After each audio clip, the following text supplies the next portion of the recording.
So Burundi, Burundi muko. Okay, DJ bupunguza muziki. Asante sana. Burundi tuko. Burundi. DRC bado tuko. Halafu wa Kenya tuko. Rwanda, South Sudan, TZ Tanzania, Uganda, bana Uganda we muri. Okay, DRC, I didn't hear you, DRC. Muko, Warundi leo siku yenu, muko wa jameni. Okay, ladies and gentlemen, our timetable says we should be doing, actually we should have done the symposium already if it had not rained. We want to go to dive right straight into the symposium. Tunataka kwenda straight kwa msomo yetu ya leo, and the topic is cross-border trade and dealing with non-tariff barriers. The presenter is Bobby Jean-Marie. You'll excuse me if I pronounce the names wrongly, but I'm trying. And the moderator shall be Mr. Kamanda Damasen. Ladies and gentlemen, tunaenda pata masomo kama kila siku, na utapata chance ya kuuliza maswali. We are talking about how we can trade across the borders. How can we address the challenges other than tariffs, other than taxes? There are other challenges. So this is what we are going to be talking about. Ladies and gentlemen, if you allow me, I'll straight away invite our presenter today, Mr. Jean-Marie from Burundi, to present today's topic, which is cross-border trade and dealing with non-tariff barriers. Basibo ne banyabo tugenda kufuna omusomo nga gukwata ku ngeri gye tusobola okugonjoolamu ebizibu ebyokola business wakati w'amawanga gaffe, ng'ebizibu ebyo si bya misolo naye ebizibu ebirala, emiziziko egiriwo egiyinza okubeerawo nga tukola business. Thank you very much. Welcome, Mr. Ndizeye Bob Jean-Marie. Good morning, everyone. And thank you, Mr. DJ. Good morning, everyone. Good morning. And thank you, Mr. DJ. Jamani, mnanisikia vizuri?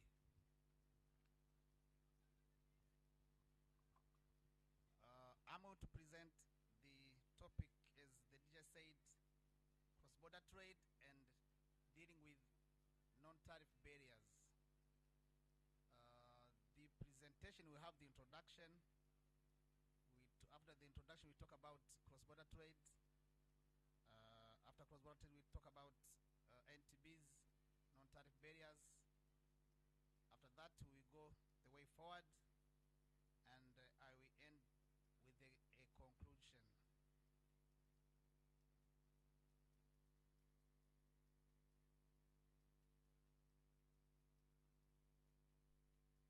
This presentation will cover cross-border trade with the focus on small-scale cross-border trade conducted by small-scale cross-border traders who are mostly micro, small, and medium enterprises. We also look at how MSMEs can report non-tariff barriers which they face, and those NTBs are eliminated at national level and regional level. Cross-border trade is defined as a flow of goods and across international borders. Cross-border trade is classified into two categories: informal and formal cross-border trade. Informal cross-border trade is trade between countries which is not recorded as or registered by the customs authorities. The traders usually don't conform to customs procedures and prefer to use unofficial routes to move their goods across the borders. In EAC, informal cross-border trade is mainly conducted by women and youth. Informal cross-border trade contributes a significant share of GDP in East African community economies. In most EAC partner states, informal cross-border traders don't pay tax, hence they are not captured in the national statistics. Formal cross-border trade refers to trade in goods and services which is carried out by legally registered traders and fulfill all legal requirements. The traders pay the assessed customs duties charged on their products. Cross-border trade in goods is governed by EAC Customs Union Protocol and Common Market Protocol, whereas cross-border trade in services is administered by EAC Common Market Protocol.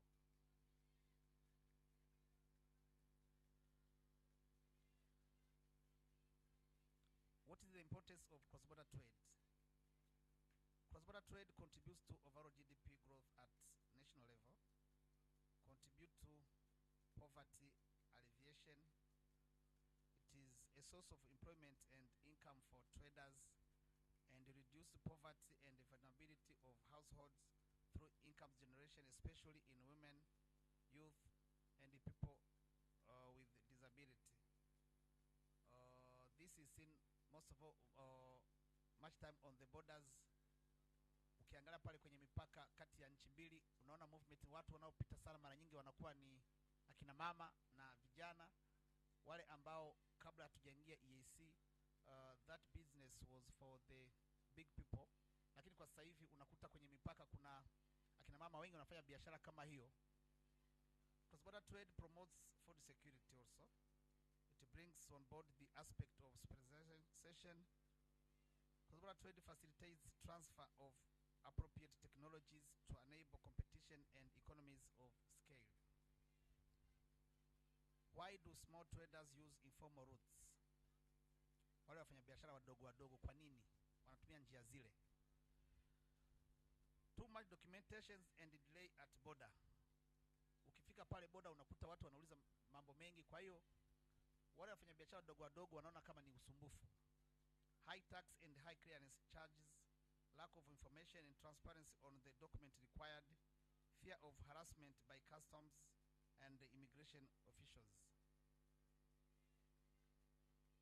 Small-scale cross-border trade. In EAC, small-scale cross-border trade is governed by the East African Community Simplified Trade Regime, STR, which exempt traders with goods worth or below $2,000 from paying customs duties. The EAC introduced an STR in 2007 to facilitate small-scale cross-border traders. Most MSMEs conduct their cross-border trade transactions under STR. STR will be covered in detail by another presenter on another day. Now let's move to NTBs. The EAC NTBs Act of 2017 defines NTBs to be laws, regulations, administrative and technical requirements other than tariff imposed by a partner state whose effect is to impede trade. NTBs refers to restrictions that desert from requirements that make importation or exportation of products difficult or costly. NTBs are quantitative restrictions and specific limitations that act as obstacles to trade other than tariffs. NTBs arise from different measures taken by the government and authorities in the form of government laws, regulations, policies, conditions, restrictions or specific requirements, and private sector business practice or prohibition that protect the domestic industry from foreign competition. NTBs also include unjustified or improper application for non-measures and other technical barriers to trade. NTBs are imposed by government and authorities to protect the domestic industries from regional competition. How to report NTBs in the community? The micro, small and medium enterprises that have faced NTBs should report them to the National Monitoring Committee on NTBs focal person who have their offices in local institutions according to the structure. In some partner states, that committee is under Ministry of Trade, but not in all partner states. MSMEs may also report the NTBs through the private sector federation in their respective partner states. There is a focal person to handle NTBs complaints. In the national committee in charge of elimination of NTBs, the public and the private sector are all represented. So you may either report the NTB on the committee, you go straight to the institution, the government one, or you may go to the private sector as they are represented in the national committee. MSMEs may also, the traders can report the NTB direct on the online tripartite NTB monitoring mechanism through www.tradebarriers.org.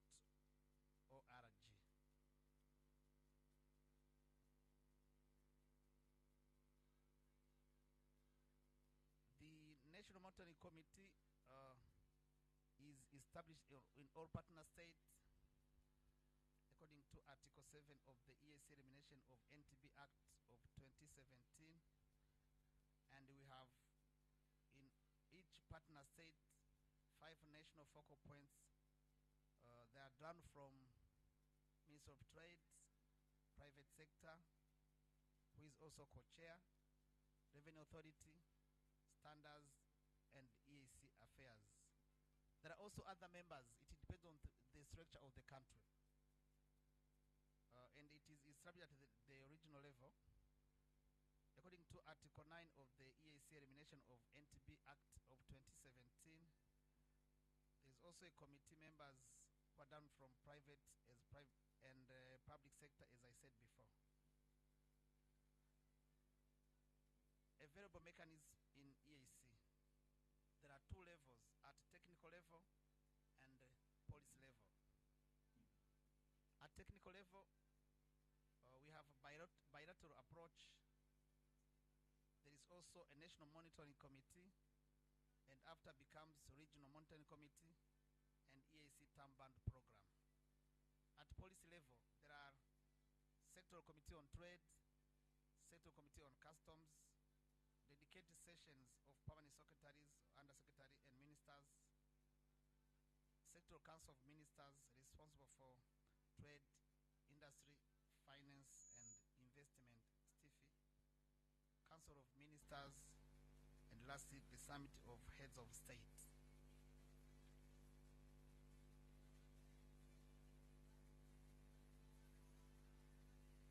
The way forward.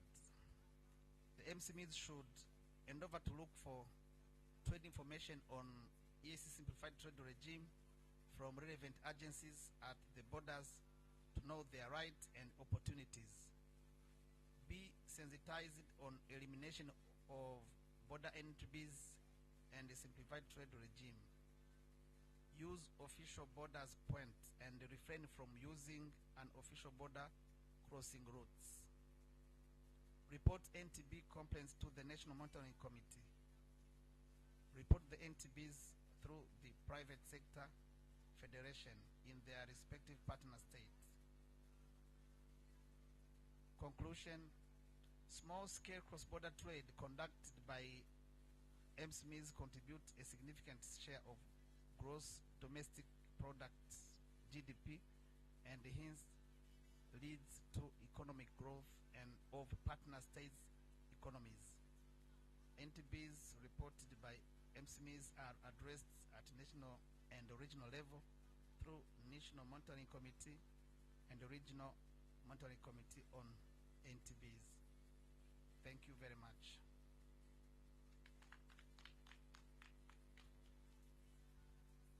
Thank you so much, Mr. Ndizeye Bobby Jean-Marie, for that elaboration and that sensitization on the barriers, the non-tariff barriers. May I now invite Mr. Kabanda Jamasent as the moderator for this topic.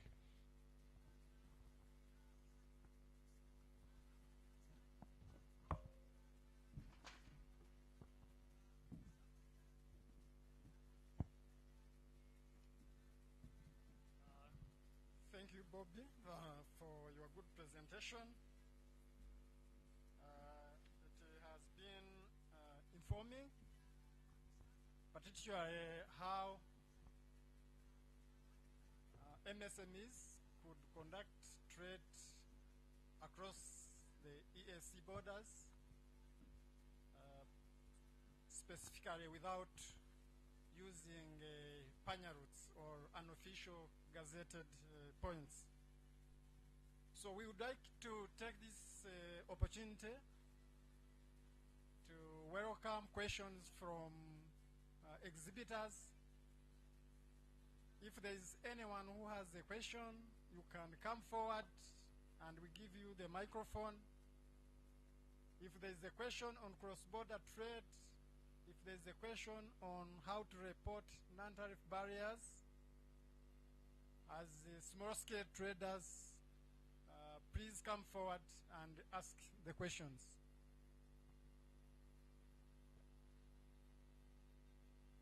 Questions, please. Before the questions maybe, can I summarize for the Uganda people that may not have picked the English yes, MC. information? Yeah. You can do it.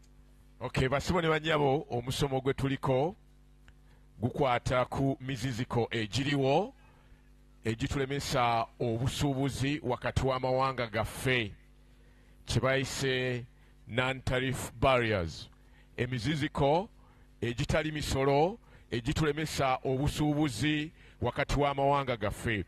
Bwe babadde bannyonnyola obusuubuzi wakati w'amawanga, waliwo obusuubuzi obuli mu mateeka bwe tukola nga tuyita mu customs, nga tuyita mu gavumenti okumanya emirimu gye tukola, ate ne tubeera n'obusuubuzi buno obutayita mu mateeka nga tuyita mu bukubo buno obutonotono, ne tulyoka tugenda tukola emirimu gyaffe nga gavumenti temanyi mirimu gye tukola. Waliwo ensonga lwaki abantu bakola emirimu egyo.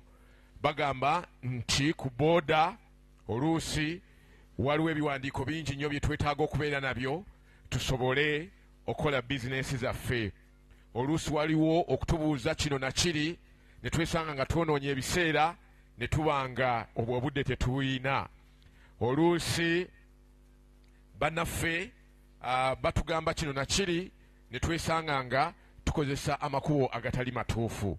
So nga kyandibadde kirungi ne tuba nga tuyita makubo amatuufu nga tukola bizinesi zaffe. Batugambye nti emiziziko egimu egiteereddwa egiriwo egitulemesa okukola bizinesi wakati w'amawanga gaffe, oluusi giteekebwawo gavumenti zaffe. Gavumenti zaffe nga tezaagala ebyamaguzi byaffe bigende mu mawanga galala bivuganye abo abali mu mawanga ago, kale n'osanga nga gavumenti ezo zitaddewo kiremya, gaba mateeka oluusi agateereddwawo nti kino na kino tekijja kuyingira wano oba kino na kino tekirina kukolebwa, niweesanga nga tetusobola kukola bizinesi olw'obukwakkulizo obwo obuba buteereddwawo zi gavumenti zaffe n'ebintu ebirala ebiba biteereddwawo ne bitulemesa ebyamaguzi byaffe okutambula okugenda mu mawanga amalala. Ne batugambye nti ebyo byonna tusobola obbirwanyisa nga tuloopa. Waliwo komiti gye bayise National Monitoring Committee eri wansi wa Ministry of Trade. Singa osanga obuzibu ebyo ng'obadde olina by'osuubula oba olina by'otunda ng'obitunda wabweru w'amawanga, bagamba nti tuloope eri National Monitoring Committee eri wansi wa Ministry of Trade.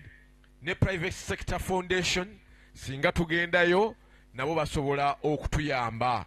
Ate balina ne gye tusobola okuloopa ku mutimbagano oba online, batuwadde address eri www.tradebarrier.org. awo nno tusobola okuloopa ne tubanga tusobola okutambuza ebyamaguzi byaffe obulungi. Kale nno okuva n'olwaleero tulina okunoonya amawulire agakwata ku by'obusuubuzi nga twebuuza ku bantu abamanyi ebikwata oba bekikwatako, tusobole okukola ebyobusuubuzi byaffe obulungi. Waliwo ba officers ababeera ku booda, abo tusobola okubatuukirira, tusobola okutuukirira National Monitoring Committee awamu ne Private Sector Foundation okusobola okugyawo emiziziko egyo oba ziyite non-tariff barriers ezitulemesa okusuubula. Thank you very much. Bw'abaawo alina ekibuuzo kyayagala okubuuza, tusaba ojja obuuze. Ndowooza Chairman Simso ayagala kubuuza. He wants to ask a question. Please let him take the first question.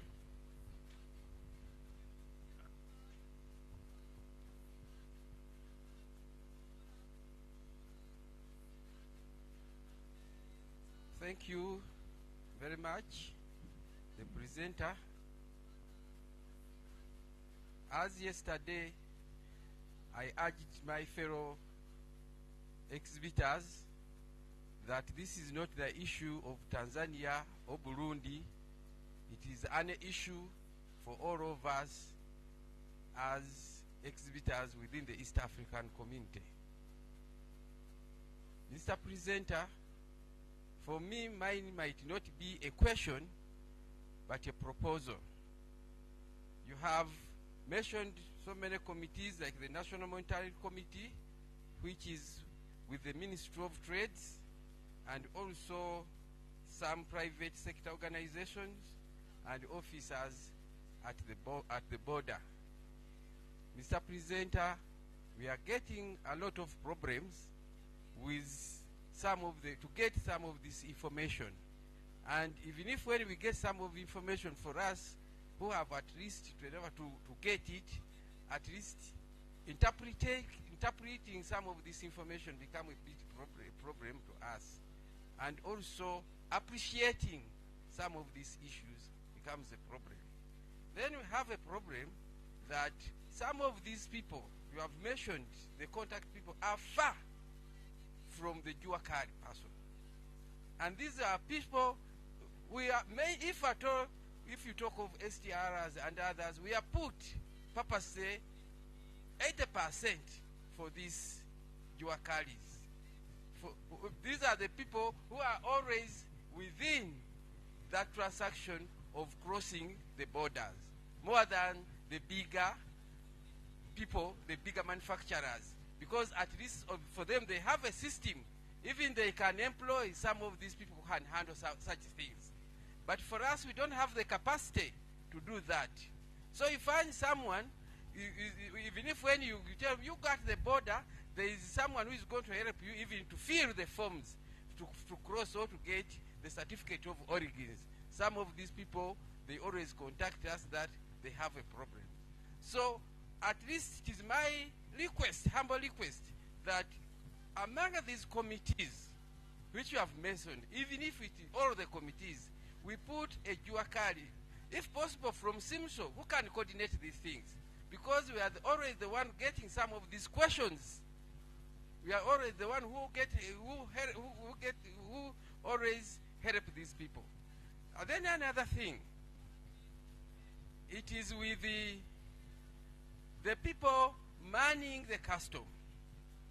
If possible, if you want, before you sensitize us here, some of these people would need to be here, to be informed about. You reach them, you reach the border. Some of these have become gods at that border. Someone can tell you, please, for us we don't know this. We are instructed to collect revenue.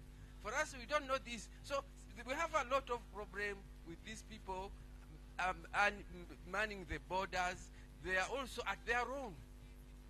I cite an example. Someone from Burundi almost paid twice, either because of the ignorance he had, but someone from the border, he had all the papers, but he was subject to get the what? He was taxed, and then he was given even some forged receipts. So at least we need to be assisted. I don't know, from Burundi, someone who is dealing with bamboo. We had an order from Burundi to supply in Uganda, and because of what happened, this man was disappointed and discouraged. Even he did not get anything, and he did not even complete to supply that order which he had. So among the tariffs, even these people, among the problems at the border, these people who are handling the borders are really a problem, hindering even what you are passing or even what you are telling us. Thank you.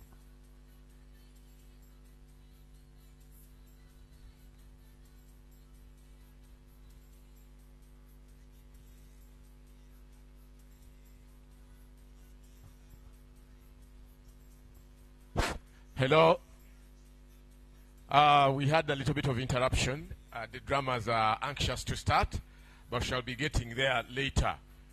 Basibone Banyabo, if you have a question, kama una maswali about kufanya biashara across the borders, na hii problem ambao unapata kwa border, hebu kuja hapa ulize maswali, because this is very important. Remember, we are trading as East Africans, and you always say you find problems. So please, kama una maswali, hebu kuje ulize maswali.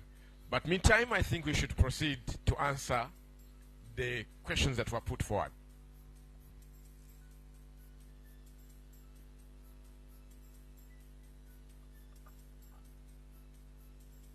Thank you very much. One of the reasons small traders are using unofficial routes, the lack of information. As you said, those business people, they lack information, so you ask for the assistance. I mean, to be assisted by border agencies. Normally, revenue agents who are at the border, of course, their role is to collect revenue, but before collecting the revenue, he has to explain you why. You have the right to ask as a trader. And you said before that those people in the national committees, they are not here, that they are not in Juakali.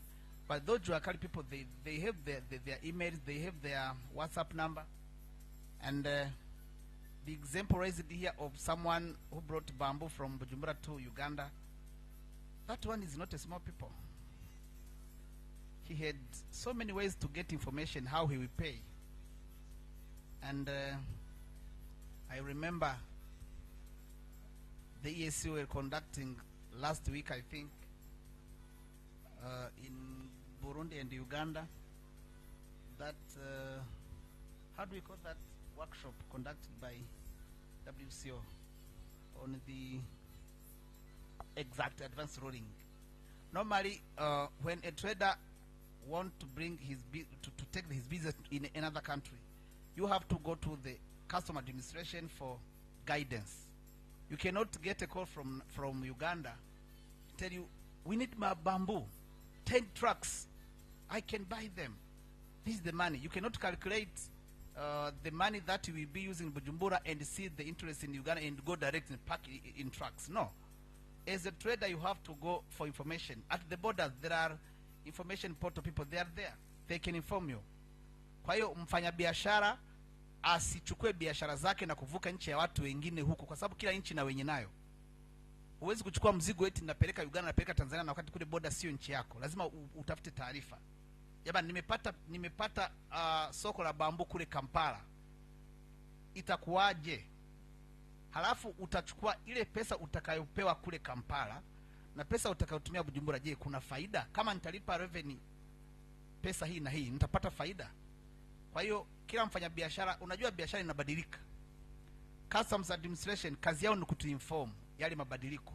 So small traders, usichukue kama mimi am a small people. You have to look for those information, ndo zitakusaidia ili usije kupoteza biashara yako. So customs rates are changing every day. Kwa hiyo mfanya biashara, tafuta taarifa from customs kila wakati. Unaweza ukuta today product ambayo inalipa kwa mfano $2, kesho inaingia $10. Sasa kama umeleta truck, utarudi kule kijijini kulima na jembe, na wakati kule umeshafika mjini. Asante sana. Kuna mtizedi hapa nataka kuuliza maswali.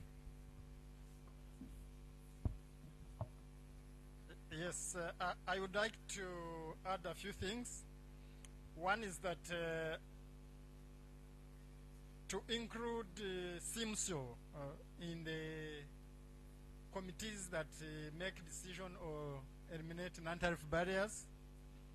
But as the presenter has said, there is a representation from the private sector.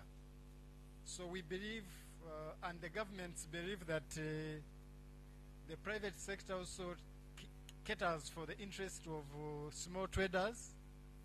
So in that case, it is hard to include SIMSO since there is already the representation from the private sector. But also I would like to emphasize that these small traders should always consult, as the presenter has said. In each Ministry of Trade, they have a portal which displays trade information, which are the trade requirements that each partner state requires for one to transfer the products from one partner state to another. So if you go to the trade portal of all partner states ministries of trade, you will get a lot of information that will facilitate you to trade in the region. There was a time when some partner states had managed to put up trade help desk at some specific OSBPs, but due to budgetary constraints, some partner states closed those trade information help desks. So there is a challenge that some partner states cannot maintain those trade help desks at the borders to provide the information that may be required at the borders. However, if the small-scale traders if they want to transfer their products, they should first consult, get the necessary information at the borders, so that by the time they take the products to the borders, they have all the information and all the requirements that will quickly facilitate the crossing of the border. Thank you, MC. Thank you very much. Somebody from TZ. Okay, asante MC. Naomba kuuliza swali. Kwa muda wa siku chache tulizokaa hapa Kampala, nimetembea kwa baadhi ya maduka, supermarket. Kuna challenge tatu. Moja, wanaelezea kwamba you have to get a registration, a company in Uganda, so as to enter goods without any problem. They are talking about that. Number two, there is a problem where a small and medium enterprise cannot sell much on big supermarkets because they have this registration of VRN, and they don't accept those receipts without VRN, things like that. Na challenge ya tatu nimeiona ni TBS na bidhaa ambazo zinasajiliwa Tanzania. I don't think that is, there are some few they say that they need the other mark or things like that. Can I know much about it? Okay, thank you. I think you got him straight there. I picked two of his concern, that for one to do business maybe around Uganda, where he has been, you need to have registered your company in order for your goods to cross. How far true that one is. And then the small scale business people cannot sell to supermarkets because they cannot issue receipts, those receipts that pay VAT, value added tax. So it becomes harder for people to do business. I didn't pick the other third for Australia, but at least those are some of the questions. Asante sana. Hilo swali kuhusu mambo ya muhuri itashughulikiwa wakati tutakuwa tuna masomo kuhusu mambo ya standards. Hao ndio wataalam wataelezea sababu gani unapata kitu ambacho kimesha idhinishwa upande mmoja, kikifika huku kwingine kutakuwa na matatizo. Wataalamu wenyewe watakuwa hapa na watachipu hilo. Ama the other one is anybody ready to answer? Yeah, anybody to answer or kuhusu kuregister company, hilo ni swala la ndani hapa Uganda, na hapa kwa tukua sina afisa wa Uganda. Tutafanya uchunguzi, tutafuatilisha, alafu wakati tunaendelea na haya masomo tutakuja kujibu hilo swala. Sawa, asante.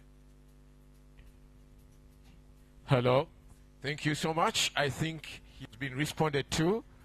The first question, he says that one will be answered when the people who are dealing with standards will be here. They will respond to that.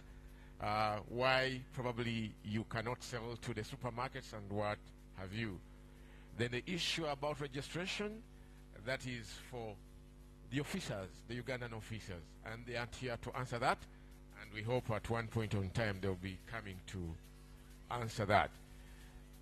Simanyi oba muyina ebibuuzo bassebo ne bannyabo, mwewaze okujja okusoma ebintu bino ate nga mubyetaagira ddala kubanga musuubula across borders, ne ate temuze kubuuza bibuuzo enkyo ojja kwesanga ng'ate oyagala okutwala ebyamaguzi e Burundi, e Rwanda oba e Kenya, naye ng'ate omusomo gubadde wano ng'ate tofuddeeyo kumanya. Ladies and gentlemen, you should have taken care to learn more about what they are telling us about the non-tariff barriers, so that we find our trade smooth sailing whenever we cross the borders. But I can see a few of you have really picked interest. Yet tomorrow you'll be asking, why is this like this? Why is this so? Why is this so? So, may I ask one more time, if somebody has a question about non-tariff barriers? Waliwo omuntu omulala alina ekibuuzo? Kuna muntu mwingine anayo maswali?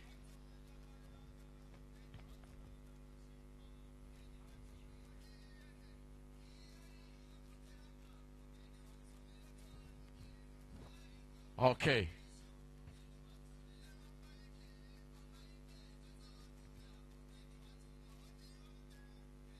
So, ladies and gentlemen, looks like we are about to close this symposium if there are no more questions. Allow me to recognize the presence of the Burundi ambassador in Uganda. Welcome, madam. Thank you for your time and for loving us, for loving Juakali, for being here. It's a wet day, but you've made sure you're here. We love today. Today is Burundi Day, and we are going to be having more from Burundi. The dramas had already started, but anytime they'll be entertaining us. Thank you very much.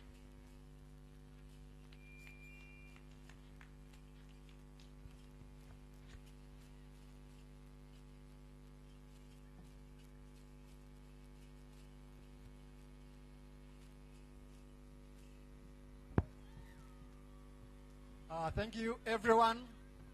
So we have come to the end of today's session. Tomorrow we are going again to have another symposium on Kenya Day. And in the course of the day, we are going to communicate the topic of tomorrow.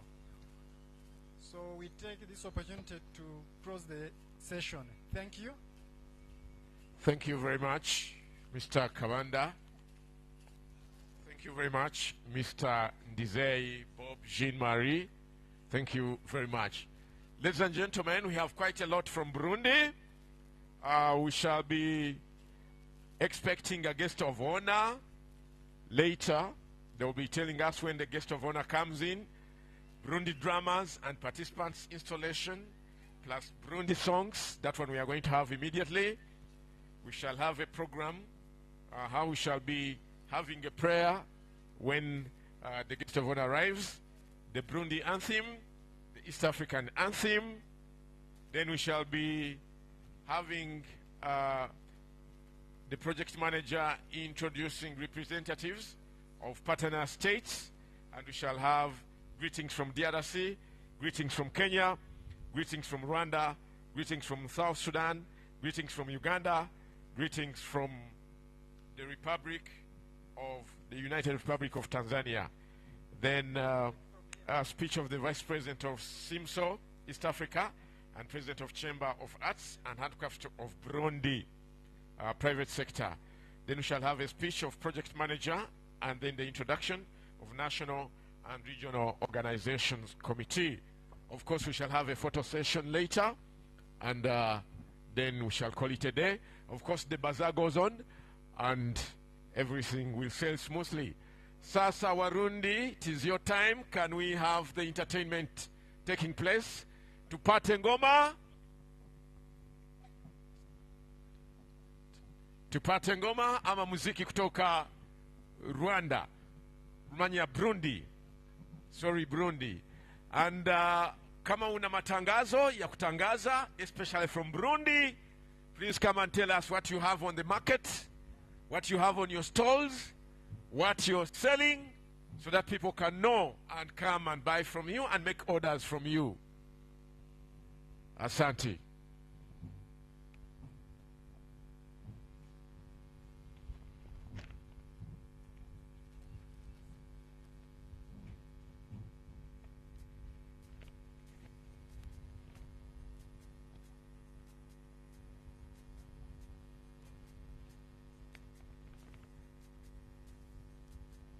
Those are drummers from Burundi.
kabisa.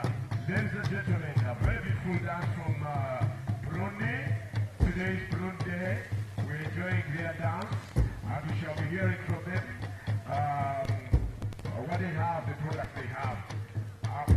Kwa nini wanabeba ngoma kwa kichwa? Kwa nini wanapigia hapo kwa kichwa? Ngoma, yeah. Kupiga kwa kichwa.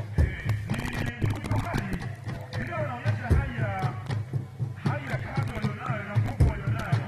Unaona ukipigia ngoma kwenye kichwa, unaonyesha juhudi ulionayo katika kazi yako. Ndio. That means really wanaume kabisa. Ile force na nguvu kabisa. You know. Okay. Unajua ile ngoma ina vipande vyote. Ile ngoma ni kama mtu. Okay. Ile ngoma ina matiti. Yes. Ile ngoma ina tumbo. Ile ngoma ina mguu. Kweli. Sasa lazima utaelewa baadaye. Haya, teach you. Okay, let's gentlemen. Umunsi mkuru wa Burundi, umunsi mwiza cyane. Uyu munsi turamunsi watunejeje kandi turashimiye Imana yakoze ibishoboka akavura karagwa n'imihezagiro myinshi kandi inkungugu murabona ntayiriho. Uyu munsi barinaga baravuza ingoma biraza kuryoha abantu bose bakoranye murabona ko ibintu biryoshye cyane kandi turishimiye cyane abantu bose barishimiye Abarundi. Murabona ko bariko baravuza ziriya ngoma bazicamba twumva amahoro twumva tunezerewe ariko umunsi w'ingoma haba hari amahoro meza cyane. Tunakwambia kwamba sehemu yote ile inapokuwa inapigwa ngoma kunakuwa na kiashiria fulani, kunakuwa na mambo mazuri ambayo hutengenezewa pale, kunakuwa na jambo linafanyika mahali pale. Kwa hiyo lazima tuwe tunasikia furaha na amani. Ngoma zinapokuwa zinachezwa mtu anajisikia furaha kabisa, anajisikia ameletewa hai nyingine katika mwili wake. Na ngoma inapokuwa inapigwa mara nyingi kunakuwa na heshima. Lazima watu wanakuwa mahali pale kufikiria ni kitu gani kinataka kizungumzwe mahali pale. Ngoma ya Burundi haipigwi mahali popote pale. Haiwezi kupigwa mitaani ovyo, haiwezi kupigwa kwenye baa, haiwezi kupigwa sehemu yote ya ajabu. Ngoma ya Burundi ni ya heshima. Ngoma hii inapigwa sehemu ambapo kunakuwa na hali maalum, kitu maalum kinachotakiwa kuzungumziwa mahali pale. Kwa mfano kama leo ni maonyesho ya jua kali nguvu kazi yanafanyika Kampala, maeneo yake ya Kololo. Kwa hiyo wanapiga ngoma kwa ajili ya jambo maalum, kwa ajili ya wasanii wanafanya wadogo wadogo wakubwa ambao wako mahali hapa. Ni kitu kizuri sana na tunafurahia sana mchezo wa ngoma wa nchi yetu ya Burundi. Burundi, ukifika maeneo ya Burundi kunakuwa na ukanda wa juu na ukanda wa chini. Maeneo ya pwani ya ziwa Tanganyika pale unapata aina nyingi za samaki. Tunapata dagaa wadogo wadogo na wakubwa. Samaki wakubwa sana. Kuna samaki ambazo ziko maeneo ya Tanganyika pale zinafahamika kama samaki inaitwa ni imikeke. Ni samaki nzuri sana na tamu na hakuna sehemu nyingine samaki hizo zinapatikana. Ukipata maeneo ya juu kidogo Burundi utafanikisha kuona walimaji wa chai. Chai tamu sana kutoka Burundi, kahawa tamu sana kutoka Burundi ambayo inasafirishwa mpaka nchi za nje kimataifa. Na ukiangalia hata wauzaji watengenezaji wa chai, watengenezaji wa majani chai, utakuta alama zao zimepigwa nembo ya kijani, nembo nyekundu kuashiria wanavyofanya. Jamani, makofi tafadhali kwa ajili ya Burundi, makofi tafadhali. Asante sana, inaonekana ni mambo mazuri sana na tumefurahia sana. Tunapenda kuwaelezea kwamba unapokuwa umefika katikati ya mji Burundi, tunapenda wageni, na ndio maana ukiingia Burundi lugha yoyote ile unayoitaka utaipata pale. Kama ukitaka kuongea Kiganda unakaribishwa sana. Ukitaka kuongea Kiingereza sawa, Kiswahili sawa, Kirundi sawa, Kifaransa sawa. Lugha zote pale zipo pale. Na maana pale Burundi ni moyo wa Afrika. Na ukiangalia ramani ya Burundi, ukiangalia jinsi ilivyo inakuwa imetengenezwa kama ni moyo wa Afrika. Niko na FC number 1, me I think I will be FC number 2. So FC number 2, my name is Ijani Kasembe, so you can call Kasembe. Good. Asante sana, makofi tafadhali jamani. Kama unapenda piga makofi, kama huna uache tu. Wasikilize hao.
Jamani ndio hilo tunapata. Matoke unajua?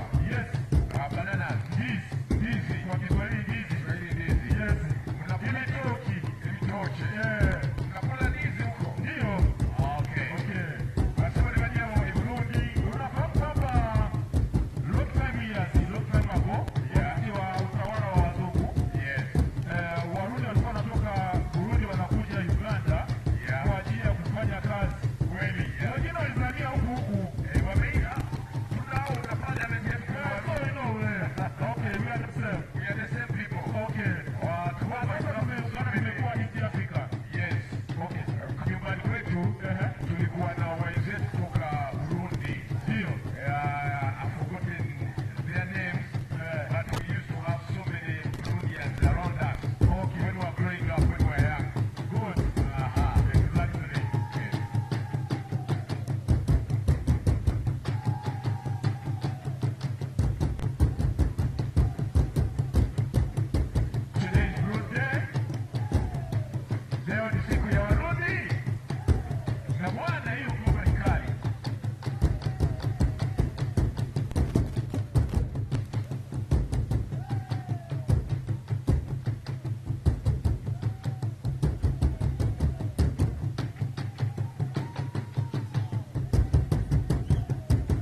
ajatwage tuli coding hakina mkozi kivako.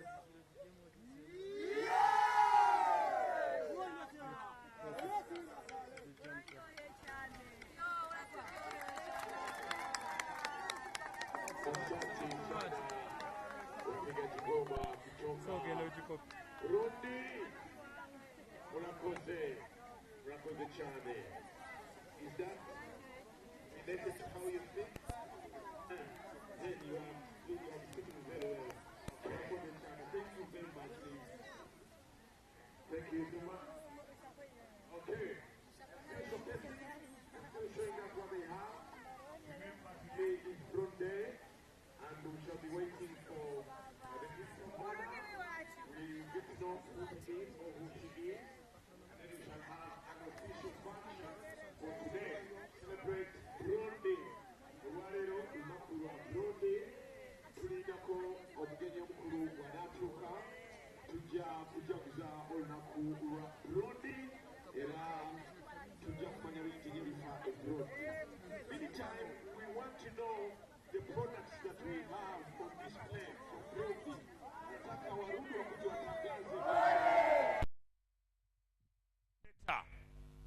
Okay? Later they will be telling us what they have, what products we can get from Burundi. They've told us we have very good tea. So, tunaongojea Warundi. Asante sana.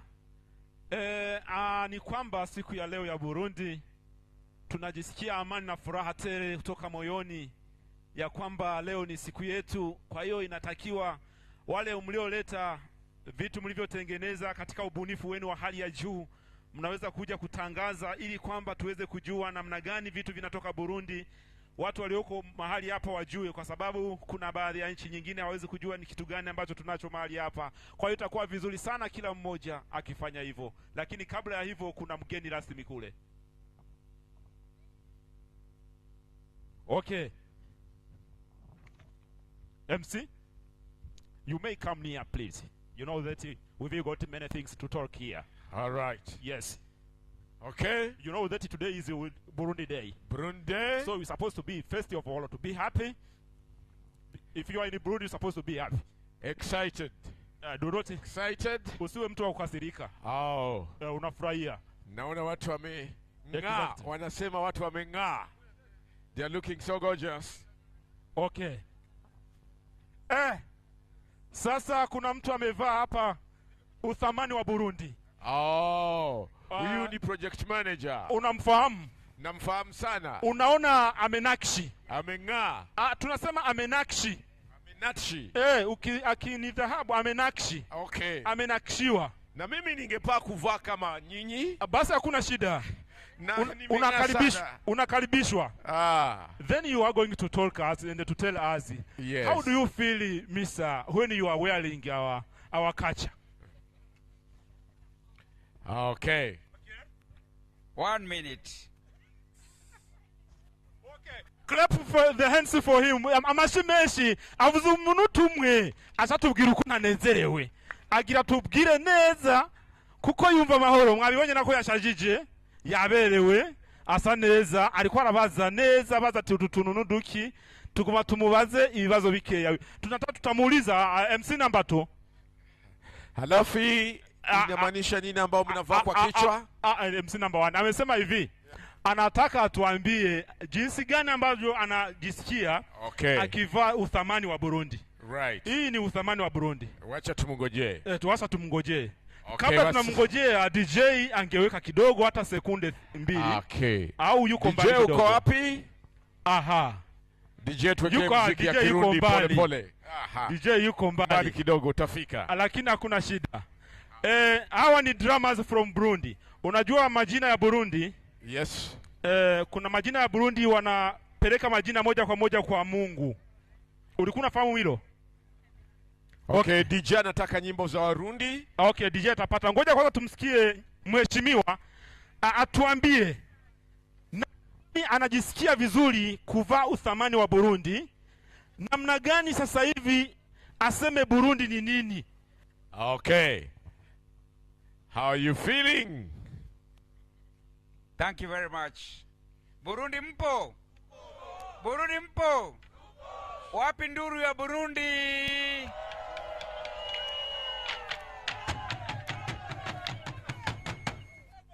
Wapi nduru ingine?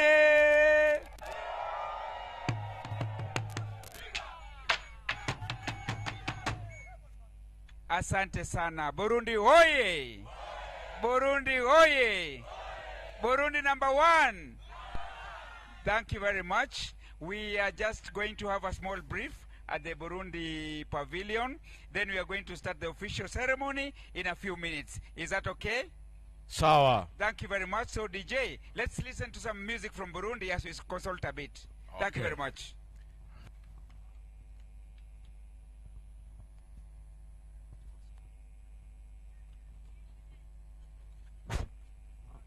Okay. There will be a brief, then tutarudi hapa baadaye. Ndio. Okay. Halafu tutafanya official function pale kwa podium. Ni kwamba tunashukuru sana, turashimye cyane abariko barayidagadura ngaha, murabandanya kuguma mwidagadura kuko uyu n'umunsi w'iwanyu. Mukanya DJ atarashikira hariya kugira ngo akore ibikora inka bisigura n'ifyufyu n'ikivuguto nivyonzi. Hanyuma turabona ko abarundi bashajije neza baberewe, murabona n'ingoma z'abarundi ziriko ziravuzwa yuko abantu bacha begerana. Ni kwamba ngoma ya Burundi inapopigwa kila mmoja lazima sogelea ajue ni kitu gani kinaendelea mahali pale, kwa hiyo inakuwa ni furaha zaidi sana. Yes. Okay. Warundi wote wanazungumza Kirundi.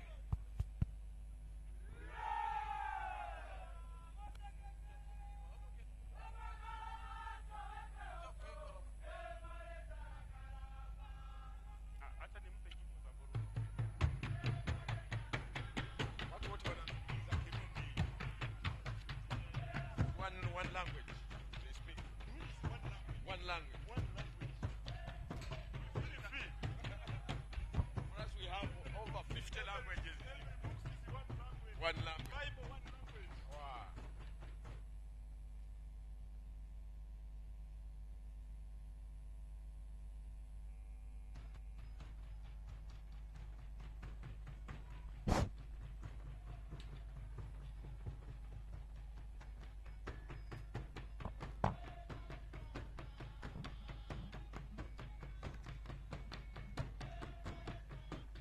Hello. Once again, we thank the Uganda Industrial Research Institute, led by Professor Charles Kwesiga. They support incubation, medium and small enterprises. Diamond Trust Bank is around. You can open up an account with Diamond Trust Bank. Employment for Africa through the project Enhancement Competitiveness for Small Businesses. Thank you so much.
Thank you so much, Burundi.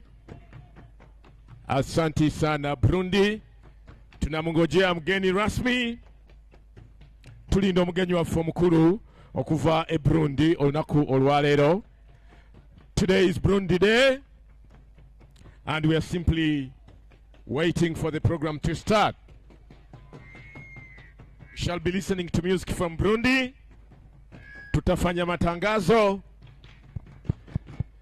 Yes, thank you, Burundi. Makofi kwao.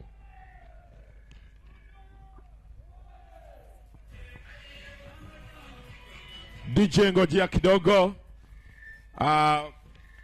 Uganda Coffee Development Authority is serving a cup of Uganda coffee free of charge. If you go near KCB, you'll find Uganda Coffee Development Authority, and they are giving you free coffee, a cup of coffee. If you want with milk, if you just want coffee without milk, it is free. But DJ, yes, first the coffee for MC.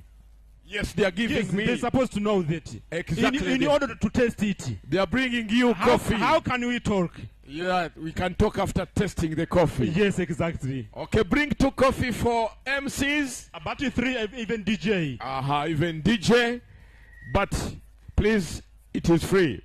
You can also access internet free, courtesy of Uganda government.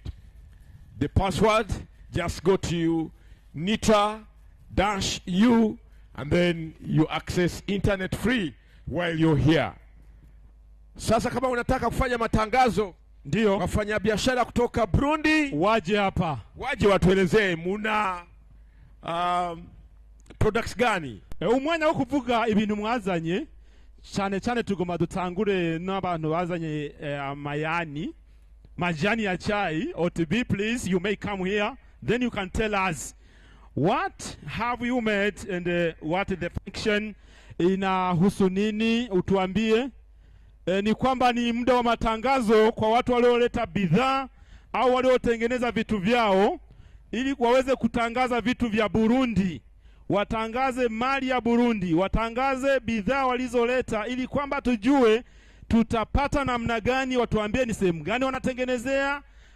Kuna vingine kama vyakula vina faida gani mwilini, kuna vingine ni kwa ajili ya mapambo ya nyumbani. Watuambie ili kwamba tuweze kujua. Yes, somebody from Burundi is bringing the products. Yes. Okay. Then you will ask him, Olo. Please interview him, probably. Unafahamu lugha gani? English. English? Yeah. Where do you come from? Burundi. Burundi, what is your name? My name is Joseph Mark. How do you feel being here? I am proud to be here. You're proud to be here? Yes. Now there is Sudan, there is Tanzania, there is Kenya, there is South Sudan, there is Rwanda, everybody, Uganda, Democratic Republic of Congo is here. Please sell your products to them. Hello, East Africans. Hello. Okay, I come from Office du Thé du Burundi, Burundi Tea Office. We are the main producers of Burundi tea. Chai. Chai. We plant and we process tea. We have 3 types of tea. We have black CTC tea. We have black orthodox tea, and you have green tea as well. Green tea? Yes. How different is green tea from the black tea and the one you've mentioned? It's a matter of the process. The process, the way it is processed? Yes. Okay. And let me inform you that green tea has many health benefits, and it can help you to prevent many cancers. Green tea regular drinking of green tea may lead to weight loss. Ngojea kidogo interpret kwao kwa Kiswahili hiyo mamba nao anasema. Ni kwamba anauza majani ya chai kutoka Burundi. ni kwamba majani haya yanatengenezwa kwa hali ya kiwango cha juu nafikiri, na anasema kwamba majani haya ya chai ukifika maeneo ya Burundi unayapata na nje ya Burundi, na majani haya ya chai yana gramu tofauti. Kuna gramu 200, kuna gramu 25 na gramu nyingine tofauti tofauti. Lakini sasa unatengeneza majani ya chai haya, kuna swali moja nitakuuliza. Unajua MC, tuweze kuinua lugha ya Kiswahili iweze kutapakaa katika Afrika yote, sio Afrika Mashariki. Unajua mpaka sasa hivi tunamshukuru Mungu kwamba Kiswahili kinazidi kusambaa zaidi katika nchi na nchi, mikoa na mikoa. Sasa inatakiwa katika utengenezaji wetu tuwe tunakumbuka kuinua hata Kiswahili chetu. Ni kwamba majani ya chai, tunashukuru sana aliyetengeneza majani ya chai, na tunaweza tukakupata wapi bidhaa hii inapatikana? Tuko na booth pale kwenye markup. Ndio. And you can come and test for free. Okay. All of you can come and test Burundi tea, Burundi finest tea. Yeah. And let me tell you that Burundi tea is ranked in this region the first. Ndio. In its aroma and taste. Okay. So welcome to our booth there, and you can test our finest tea for free. Nafahamu tukitoka hapa siku baada zitaondoka, wakupate wapi wateja wako? Wakupate sehemu gani? Umeweka ofisi sehemu gani? So kwa mfano kama Kampala au Burundi, sehemu gani tukupate? My WhatsApp number is +257 okay 79 172 038. Yeah, and you can go to our website. Okay. www.otb.co.bi. Yes. Tunashukuru sana. Lakini ni sehemu gani maalum wa kupate? Where the place can we find you exactly? Here in Uganda? Yes, there isn't. Oh, unfortunately, we don't have a shop here. Okay. But you can join us online. Thank you very much. Yeah. God bless you. Thank you. Okay. Abadde agamba nti balina chai asinga okuba w'omulembe okuva amajani, era ng'agamba nti amajani ge Burundi ge gakyasinze obuwoomi, akawoowo, era bwe kuba kusala mpaka bagamba nti amajani ge Burundi ge gakyasinze. Kale no mujje muguleko amajani, bali wano ku tent ya markup. Aba Uganda Coffee Development Authority bakuwadde ka coffee kabwerere, kakopo akachai, akakofi si chai oba kawa, ogenda wali n'ofuna kawa, buli kintu ekitambulira ddala bulungi. Tunahitaji watu wengine kutoka nchi ya Burundi waweze kuja kutangaza bidhaa zao walizozileta, ili kwamba tuweze kujua na kupanuka zaidi na zaidi. Kitu gani kinatufanya Burundi kufahamika? Ni vile vitu ambavyo tunavitengeneza, na vile vitu vinasema vinapanuka, vinaenda kuwatangazia wengine.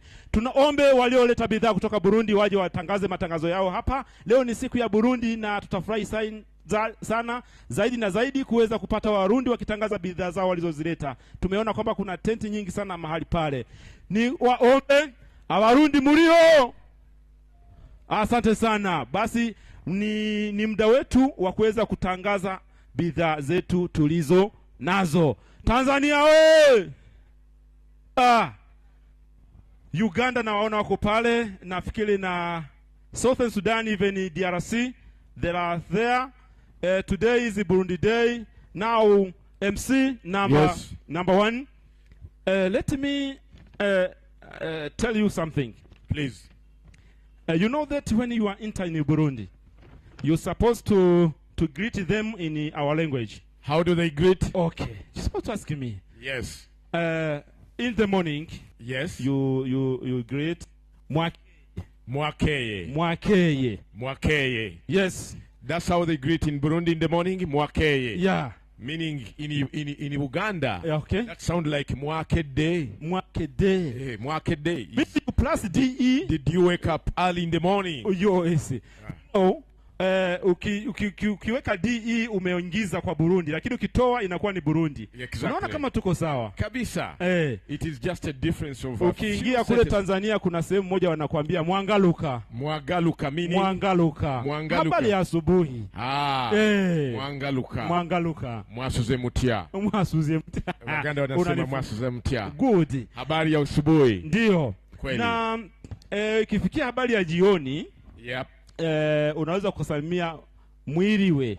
Mwiriwe, that is good evening. Yeah, good evening. Mwiriwe. How do you feel for evening? How are you feeling in the evening? Yes. Mwiriwe. Okay. In Uganda during evening? During evening, yes. You still say osibiotia. Osibiotia. Okay. Osibiotia oba osibiotia. Tunaweza tukameza mate kidogo. But of course we are waiting the cafe. Where is it? Of course. We want to talk it briefly. It looks like they are now very busy. So many people at their store. Oh. We might have to walk there. He will think. But in Uganda. Okay, now the mother is coming. Yes. In Uganda we have so many languages. It is not only one. Oh. Uganda is just one of them. You're supposed to. We have Lusoga, we have Acholi, we have Lugisu, we have Lutoro, we have Runyankore. Tunasema Kiswahili habari ya jioni. Exactly. Inatukamatisha. Mkaribishe mama. Mpe microphone. Yes. Ni unaweza kuzungumza lugha gani mama? Mimi Mswahili, naongea Kiswahili. Okay, Kiswahili. Unaweza kutuambia jina lako ni nani? Mimi jina langu Bi Mariam. Bi Mariam. Ndaisenga Bi Mariam. Unatokea sehemu gani? Mimi Mrundi. Leo ni Burundi Day, lazima nisimame kama Mrundi. Asante. Na Burundi ni kubwa, ina mikoa mingi. Unatokea mkoa gani? Mimi natoka katika mkoa unaitwa Nahangwa, Bujumbura. Mjini, yani mtoto wa mjini. Mtoto wa mjini. Ya, anajiamini. Asante sana, mtoto wa mjini. Sasa umekuwa ni mama wa mjini sasa. Maki umeshapata watoto na wajukuu. Na wajukuu sasa. Tutakuita mama wa mjini. Mama wa mjini, mama wa wengi. Umeleta bidhaa gani katika maonyesho ya Jua Kali Nguvu Kazi? Kwa kweli nimeleta bidhaa nyingi sana. Ndio. Nimeleta hicho unachokiona ninacho mkononi. Ndio. Inaitwa giseke. Lazima tuseme Kirundi. Okay. Hii ni giseke. Okay. Kina tafsiri kubwa sana, nyingi sana. Aha. Hiki ni kitu cha asilia. Ndio. Hichi kwanza wanaizoea sijui niseme decoration. Okay, mapambo. Kwa upambaji.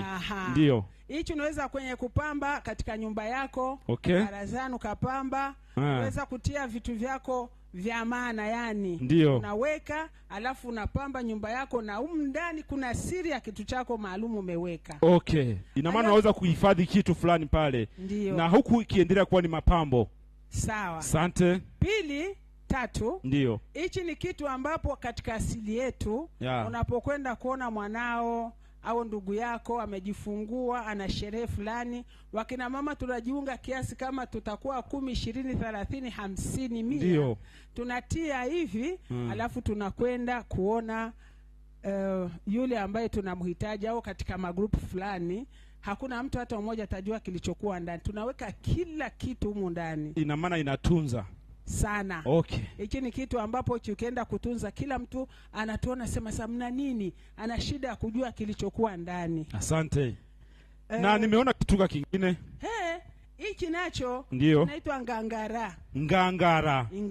Ingangara. Unaona sasa ndio nimetaka kutafsiri giseke.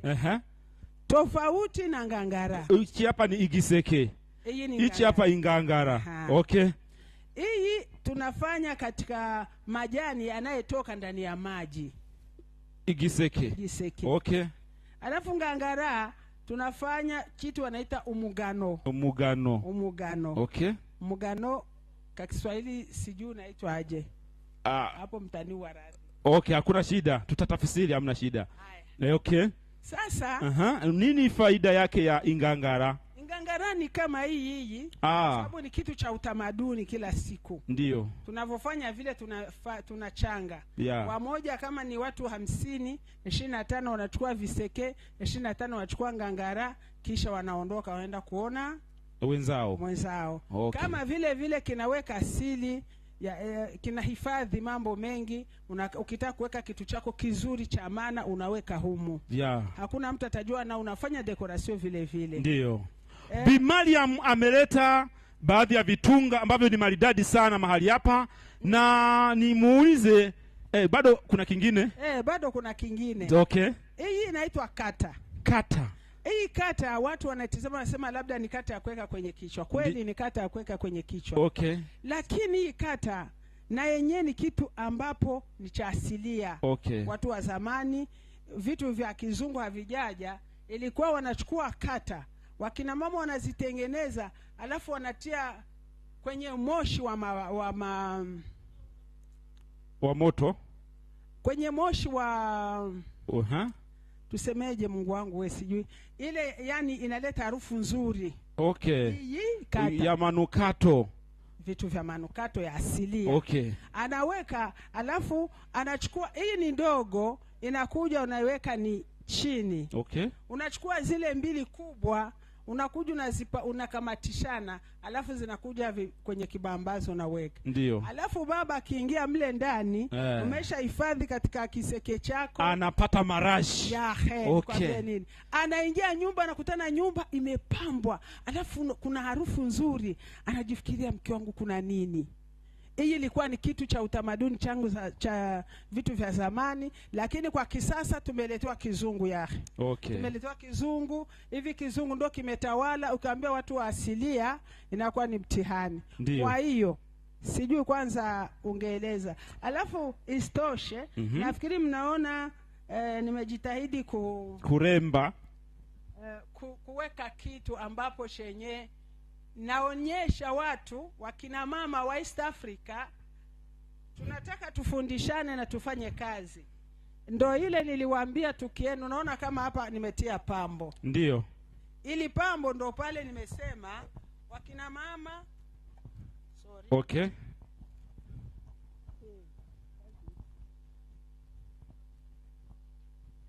Okay, mtu anatembea na anakuwa amejitwisha namna hiyo.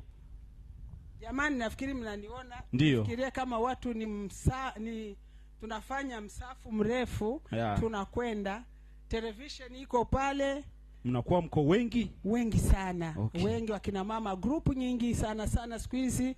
Tunashukuru kuona pameisha kwa magrupu wakina mama, tunafunzana katika grupu, na ndio maana naita wakina mama wa Uganda, Tanzania, Kenya, Uganda, Rwanda, Kongo, wote wajifunze kitu cha namna hii.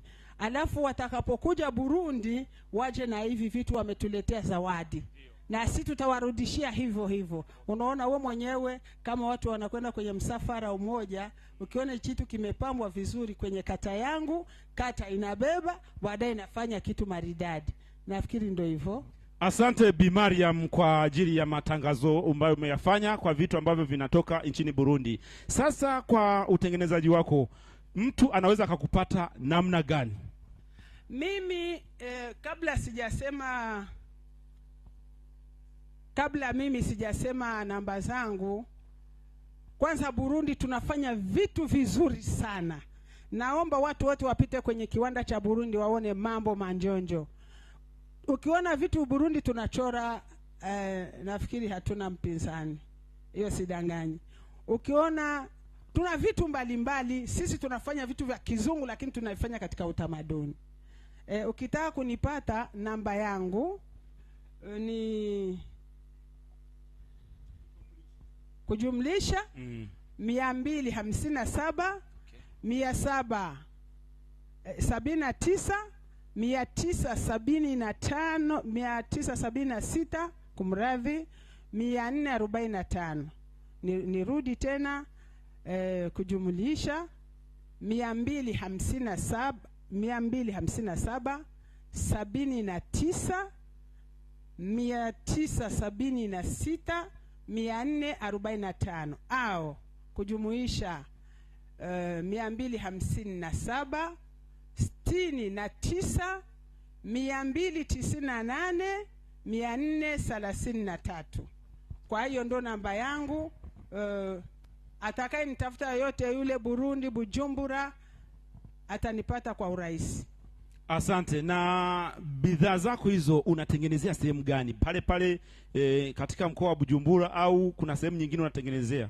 Mimi kwa kweli mimi ni kiongozi wa shirika la wamama wasiokuwa na waume wajane wazee, wakongwe na mayatima. Kwa hiyo tunatumikia nchini yote. Popote pale tunatumikia, mikoa yote ya Burundi ndo tuna matawi mbalimbali. Asante sana. Ndo tunatengenezea kila kitu. Tunajitahidi ili mayatima wasibaki pekee, wakina mama wajane wasibaki wanakaa wafanye mambo yasiyowezekana. Tunataka kila mtu atumikishe nguvu zake. Kama hivi, kwanza nitoe shukrani watu waliofanya hiki chombo Jua Kali nguvu kazi. Unaona mchanganyiko wa watu wengi, naona mna wajane wengi na wajua sana wamekuja wengi, wenye katika shirika letu na wale wasiokuwa katika shirika letu. Kwa hiyo ni vizuri sana kila mtu ajitegemee kwa nguvu zake. Mwanamke anaweza. Ukitizama asilimia hapa kwenye uwanja wakina mama ni wengi. Akina mama oye! Oye! Ni kwamba Bi Mariam ameleta bidhaa za vitunga vya aina mbalimbali, ikiwemo vitunga hivi ni vya kuhifadhi vitu ambavyo vimebebwa kwa kwenda kuwaona watu, kutoa zawadi za shukrani na zawadi nyingine za aina mbalimbali, labda sehemu za watu waliojifungua, labda harusi, labda kwenda kumuona mtoto, au katika mahafali ya aina yote ile. Vitunga hivi vinabebeka. Tena muda mwingine anasema kwamba vitunga hivi ni kwa ajili ya zawadi, ni kwa ajili ya mapambo. Anatengeneza kwa kupitia katika shirika lake la wajane na mayatima ambalo limeundwa pale nchini Burundi. Na Bi Mariam, tunashukuru sana na uendelee kufanya hivyo. Wale ambao mnahitaji vitunga vya aina mbalimbali, mkute katika mabanda ya Burundi, mtamwona Bi Mariam vitunga pale amejaza, anavyo vingi. Ndio. Alafu tuna ingine hotpot. Hizi hotpot mimi napenda kuambia kina mama wa East Africa wasizoee mambo ya kizungu. Tunakula sumu hatujui. Hizi tunatengeneza hotpot ya kienyeji. Unatia ugali wako tangu asubuhi mpaka jioni. Unatia ugali wako asubuhi na mboga zako, unatoka unakwenda, baba amekwenda kazini, watoto wamekwenda shule, wewe unaporudi yule anakuja mbele yako, hawezi kuhangaika nitafanyeje, anachukua chakula yake anakula, bado ina moto. Kwa hiyo kwa kweli kwenye stand ya Bi Mariam ya Burundi, piteni muone mambo yako moto moto mazuri sana. Asante sana Bi Mariam. Shukran. MC number 1. Nafikiri Asante sana Bi Mariam. Umesikia. I was simply mesmerized with the Swahili. I thought I was talking to Tanzanians or Kenyans. This is Burundian. I didn't know Burundi speak very beautiful Swahili. Thanks. Mama amezungumza Swahili. Unaweza ukawaambia kwa Kiganda. Kwa Kiganda ni vitu gani vinatengenezwa nchini Burundi kwa ajili ya Mariam? Mamono aina tubita bisero. Ebisero ebimu atugambye nti ebimu byakuteeka mu nyumba ne tulabisa bulungi kyayise decoration. Ebimu nga tugenza okukyalira bannaffe twetikiramu ebintu ne tugenda ne tubakyalira. Ebisero bino birabikira ddala bulungi, era bw'oba byetaaze ogenda ku mudaala gwe. Ate ayina n'ebiyungu kw'osobola okufumba, oba osobola okufumba emmere n'ogitereka okuva ku makya okutuuka olw'eggulo, omwami waakomerawo nga oba omwana agenze ku ssomero agenda okudda emmere agisanga ekyayokya ng'ekyali hot bado iko moto. Bw'ati bw'abadde agamba. Mumusange wali ku story y'e Burundi, waliwo ebintu bingi nnyo eby'e Burundi. Mwebale nnyo, mwebale ddala. Ate gwe byonna obimanyi, omanyi Oluswahili, omanyi Oluganda, buli kimu okimanyi. Naagala kugamba Oluganda. Omaze oddugamba. Webale nnyo. Kale, ate tuko naye huyu jameni. Uko na nini? Mimi na viatu kutoka Burundi. Naitwa kwa jina Desire. Natengeneza hizi bidhaa za viatu. Ukiona saa hii unaweza jifikiria imetoka Italy, lakini mimi ndo na make design, afu natengeneza kiatu kwa kila color tofauti. Sasa ngozi unatoa wapi? Hizi ngozi tuko na factory inatengeneza ngozi Burundi, inaitwa African, na saa hii imekuja iko hapa tuko wote. Sasa unaishi wapi kabisa uko Burundi? Burundi naishi sehemu wanaita Kamenge iko towni. Na bei gani hivi viatu? Hii bei nimesikia wananiuliza ngo zigula cent maker, nikasema mtwalo 6. That is 60,000. Yeah, 60,000 shillings. Ama ni 60,000 kwa Swahili. Kwa Swahili ni 60,000 ndio. Okay. Haya, waite watu waje kwa nini? Kwa hii mimi nasimama hapa na naalika watu wote wakiwa wa Kenya, Burundi, Tanzania, na Sudan na Uganda wafike kwa stand ya Burundi. Stand ya Burundi niko na hizi bidhaa za ngozi. Ni ngozi za ngombe, sisi wenyewe tunatengeneza kwa kampuni inaitwa Africana, afu sisi tunaenda kununua ngozi, tunaenda kwa factory yetu, tuna make design tofauti. Sasa nawalika nyinyi wote, ni viatu vizuri, tena fiko na good quality, hiyo ni ngozi ya Afrika. Tuko Burundi, sehemu wanaita Kamenge. Kamenge ni mtaa uko towni. Factory yangu iko Kigobe. Kwa hiyo sasa ninaweza nikatoa namba yangu ya simu natumia Burundi. Ni namba 257 na 60 na 167. Ndio hiyo namba natutumia Bujumbura. Kwa hiyo sasa karibuni nyinyi wote tu change bidhaa ya Burundi ije Tanzania, bidhaa ije Uganda, ingie Sudan, ingie hapa Rwanda. Karibuni sasa tufanye biashara. Naongea Suzachia Bulungi. Nyewale. Tuyanza nyo. Asante. He's got beautiful shoes. Aline engato emitwalo mukaga joka, only 60,000 shillings. You get beautiful shoes. Tunamkaribisha waziri wa State for Karamoja Affairs Agnes Nandutu twakunyaire mai. Ladies and gentlemen, we are graced by the presence of the Honorable. Basibone banyabo tuchagenda maso tuchalanga ebyamaguzi. Kama una biashara na unataka kutangaza ukuje saa hii. Lakini kwanza kabisa tupate muziki kutoka Burundi as you come along.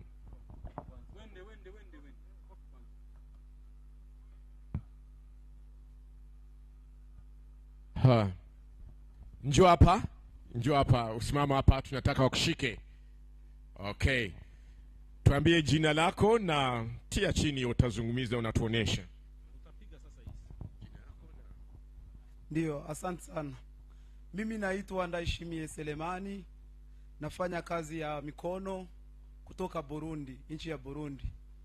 Nchi yetu ya Burundi ni nzuri, tunafanya kazi ya mikono, tunafanyikisha kutengeneza hivi viti kutokana kwa mikono yetu, na viti vyenyewe inatokea bitumikisho tunatumikisha inatokea nchi ya Burundi hiyo. Sehemu inaitwa huko Marumonge ndio tunatumikisha vitumikisho. Kwa hiyo haka nikameza mnaona hapa, unaweza kutia kwenye barco, natumia na kunungine viti na kwa viwili unatulia ukitia kwenye barco unatulia vizuri sana. Ukitaka unatumia na soda yako hapa, unatia kahawa yako hapa, unaangalia watu wa kupita, alafu unasikia raha kabisa. Kwa hiyo na waomba karibu tena kukibanda cha kota ya Burundi pale, tuwapatie vitu vizuri kutoka Bujumbura. Asante. Asante. They make all these are made by themselves and all the materials come from Burundi. This is a table which you can put on your balcony and then you feel so good. They make all these things in Burundi. Please visit their stall and all will be well and you can take yourself one of these items. They also make seats, they make chairs. Bakole meza, bakole entebe, ebyo byonna babikola e Burundi. Era bino bye balina wali ku mudala gwabwe osobola okuyitayo ne bakulaga ebintu ebyo. Webale nnyo. DJ.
Okay. DJ, tupunguze kidogo tufanye matangazo ya gari hii. Yes, Sebo.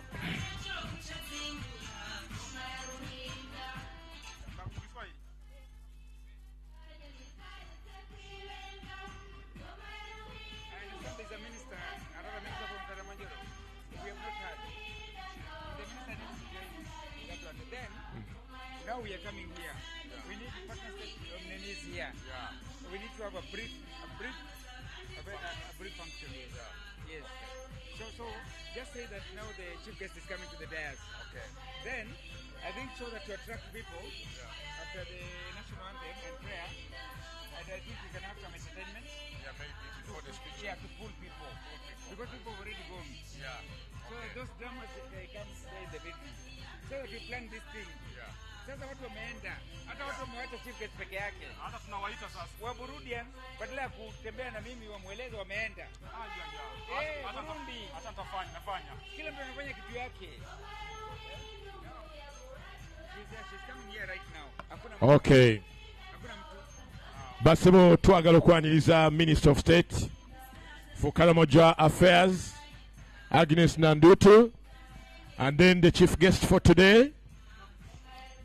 Anytime our chief guest will be joining us here on the podium, may I request the National Organizing Committee, the East African Community Secretariat, and all of us, please, let's come over here so that the chief guest finds us already seated in our seats.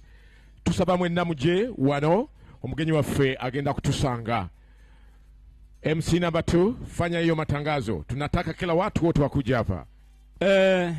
Turasavye neza kandi tubakunda yuko abashitsi bamaze kutuvyagiramwo abatari bake, ariko turabona yuko umushitsi ariko aragendera ibibanza bitandukanye. Twosaba abavuye nk'Iburundi bo kwegera kugira ngo tugume turi kumwe nabo, niho bica biduhimbara kuko bica biboneka yuko twama turiko turakira abashitsi. Hanyuma kandi tubasabe abantu begere ino n'abandi baze kuba abavuzi b'ingoma baze kuba bari hafi cyane kuko mu mwanya bigira bitangure. Okay, we ask all the drummers to come here in the arena.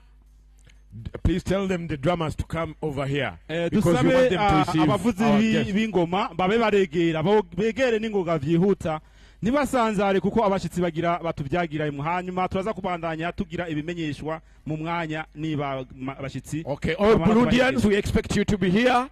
All Ugandans, all South Sudan, all East Africans, we expect you to be here. Okay? Meanwhile, twinao mwami ono aine motoka. He has a solar car that he has made. Let him explain to us. We give him a few minutes to tell us about this car. I'm called Lolefa Iswal from Tobiko Technical Services. We are the innovators of the solar vehicles. This is the first solar vehicle I've experienced in East Africa. So we also came to exhibit and show the East Africans where we have reached with the technology. So you've been seeing it moving around. In case you want to experience its comfortability, when you see me passing around, you can stop me. In case you want to transport your luggages within the area, the vehicle is around. People with disability, we are here for you. In case you want to do your shopping while seated, so those are some of the reasons to why we came here. So I think it's been good for those ones who have been serviced already. So we are there. Our tent is this way behind the stage. I can also give you the contacts in case. Our contacts are 0782 999 782. In case you need to consult about it, the office is open for you. Thank you. Let me also use Kiswahili. Watu wanaojua Kiswahili, mi naitwa Lulefa Iswal, kutoka kwenye kampuni inaitwa Tobiko Technical Services. Sisi ndo tulitengeneza gari inayotumia sola.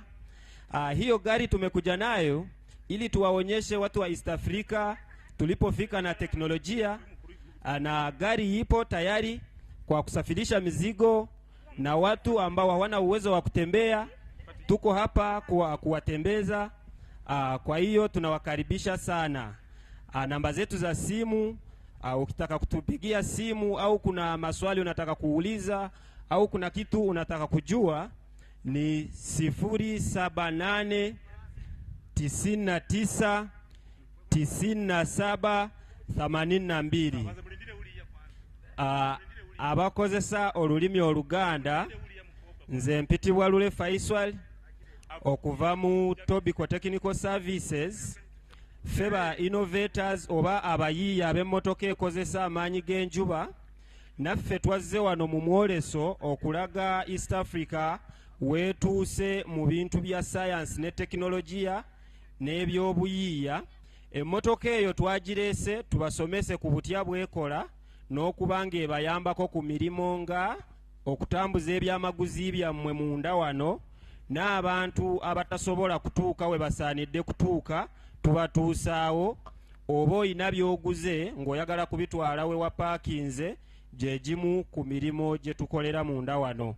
Bw'oba olina ky'oyagala okugimanyaako ekisinga ku ebyo, osobola okutukubira ku namba zaffe ez'essimu 0782 99 97 82. Ab'olulimi Olunankole. Okay.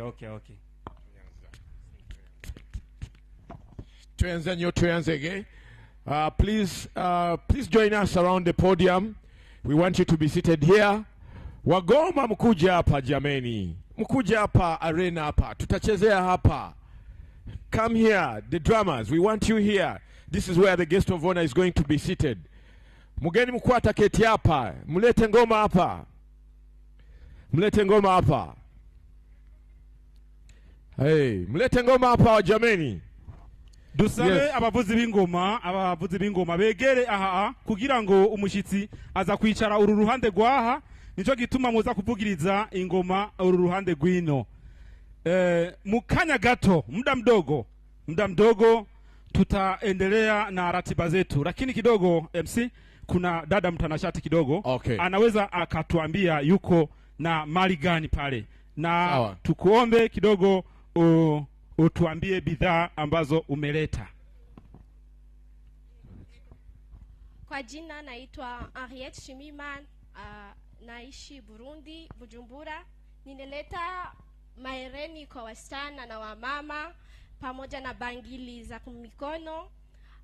Wenye wanataka kujua fast penye tunatumikia, tunawaalika wakuje kwa maeneo Warundi wako na stands kule, wakuje wanunue hivi vifaa vyetu. Tumeleta na wakutia mshingo kajua mpendeze, wamama wakuje waone gisi wa Burundi wanavyotengeneza mabangili, mahereni na wakutia mshingo vya wasichana na wamama. Okay, byokweunda byonna omukyalo oyo kuva Burundi abirese. All those items that will make you look beautiful. The earrings, the necklaces, the bangles on your hands. All these are made in Burundi and they look so nice, they look so beautiful. Please come and get them from her stall, from the Burundian stands where they are located. Aha. Tutakupata namna gani?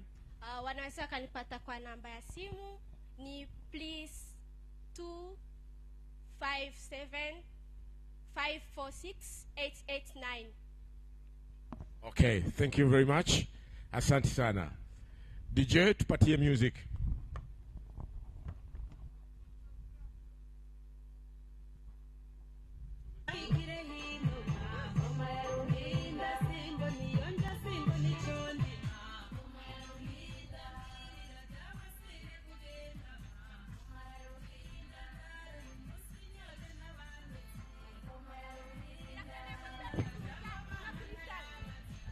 Meanwhile, I request all of us to be present here. I request all of us to be here near the podium. Our guest of honor will be here very shortly. Mgeni wetu mkuu atakuwa hapa mgeni rasmi.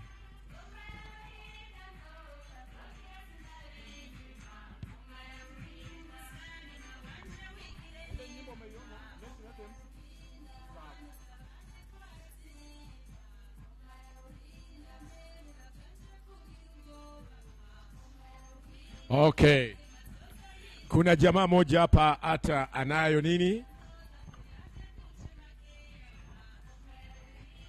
Basi kwanza cha kwanza hacheni nibasalimie kupitia jina lako Bwana Yesu Kristo. Kwa hiyo mnavyoniona hapa ninaitwa Emmanuel Hakizimana. Niko pasteri. Kwa hiyo sawa pastor.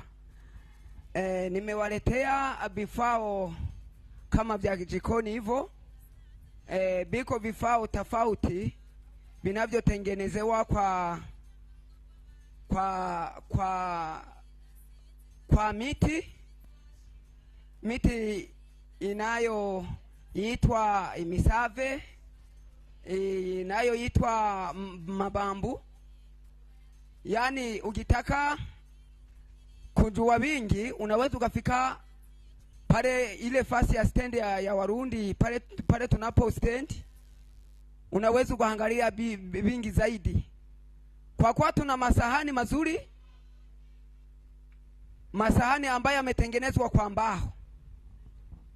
Tunayo masupuni ambazo zinatengenezwa kwa mbao. Tunayo mashuga pot na sugar pot ambazo tunazo zinatengenezwa kwa mbao.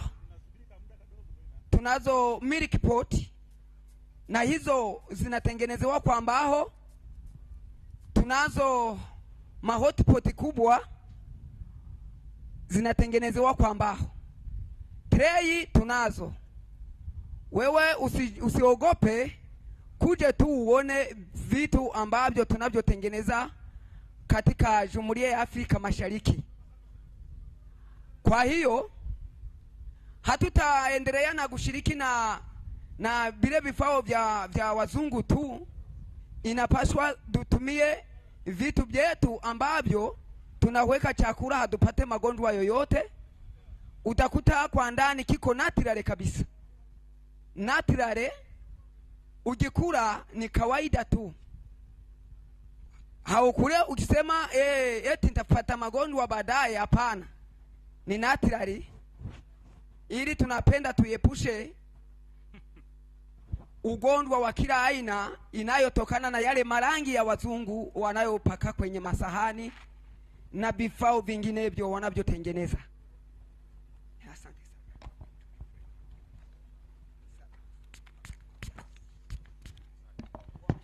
Okay, what he's saying, okay, he has all types of cutlery made out of wood. Cutlery made out of wood, spoons, forks, plates, name it. Everything that you need is made out of wood, and it's so beautiful. Cutlery. Please, you go to their stall from Burundi, and then you will see this beautiful cutlery. He says we should stop using those things that are made from ceramics, I don't know, whatever, but we should use these wooden items. Asante sana ndugu. Mungu akubariki.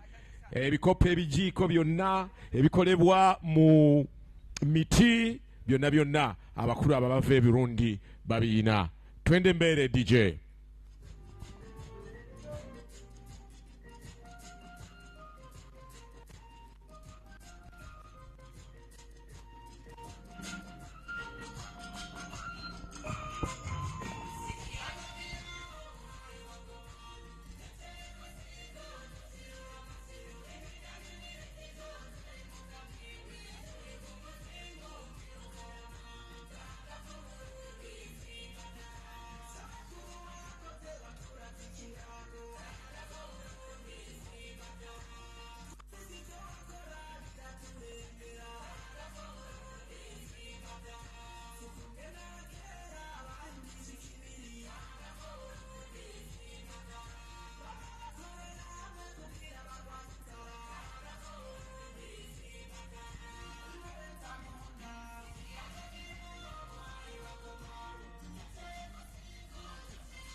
It means the product, Yes, the thing. bizarre, yes. PHI. And I think now we can let other people. Those who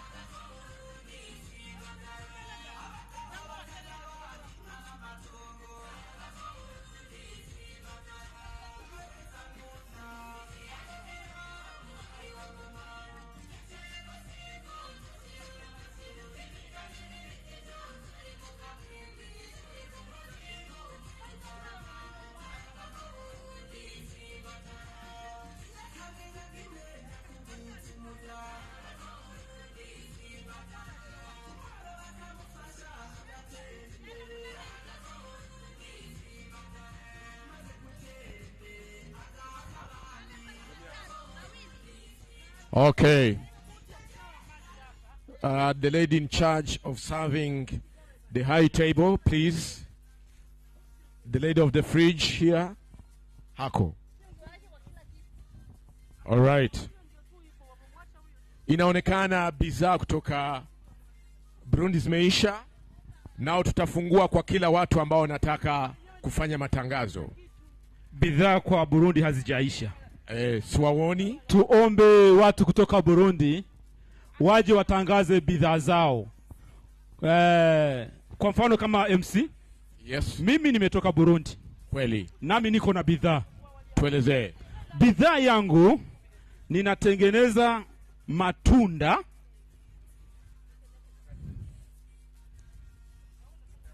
Za matunda? Natengeneza matunda. Si matunda wanalima tu kulima. Hapana. Matunda ya decoration ya upambaji. Okay. Unajua natengeneza kutoka kwenye nini? Tuelezee. Kutoka kwenye uchafu. Tunakusanya uchafu mjini. Okay. Yes. Alafu ule uchafu tunaunda kweli udongo. Udongo wa uchafu. Kweli. Alafu tunatoa matunda. Katika hali ya kutengeneza mazingira. Yes. Hatupendi mazingira yachafuke. Kwa hiyo tunatoa ule uchafu, tunarudisha, unakuwa mapambo, unarudi kwenye kupamba. Pia mimi ni mchoraji. Asante sana. Wa picha. Kwa picha. Naweza nitakuchora hivyo hivyo na microphone. Kweli kabisa. Na nitafanana vile vile inafanana. Nitafanana vile vile. Na atakaye kuona na nitakuwekea na poda. When fine artist, Yes. Okay. Welezee wa jameni kwa Kizungu. Unajua Kizungu, elezee hiyo mambo ya matunda. No, you know that I'm you are not very good in you're supposed English. You're supposed to tell them. Okay. You're supposed to tell This even Uganda. gentleman here does quite a lot of decorations from all those things that you dump. What you call kasasiro here in Uganda. Or the things we throw away. You know, he makes decorations which are so beautiful that we can hang in our houses.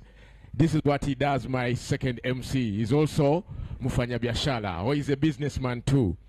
Then what he does next, he's a fine artist. In paintings. In paintings. Yes. So if you want him to paint something for you, he will do that very well for you. Omwami ono akola ebintu ebyokutimba munju, ebimuli ebigirabisa obulungi.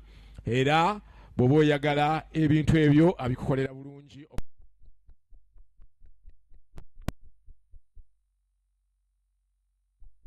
Kabulungi. So wapatie address yako bwana. Hata hivyo tunaweza tukafundisha vijana. Basi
ibintu nkora jewe nkora ibintu mpingura ibintu biva mu bidukikije igiterwa cyitwa ingagari sizari ndashobora guhingura amatapi ndashobora guhingura amabarazwari pembea mu Kiswahili ndashobora guhingura amasakoshi ndashobora guhingura amarido ndashobora guhingura amashugwe ndashobora guhingura amafire ya volleyball basketball ndashobora guhingura n'ifire za football hanyuma ndashobora guhingura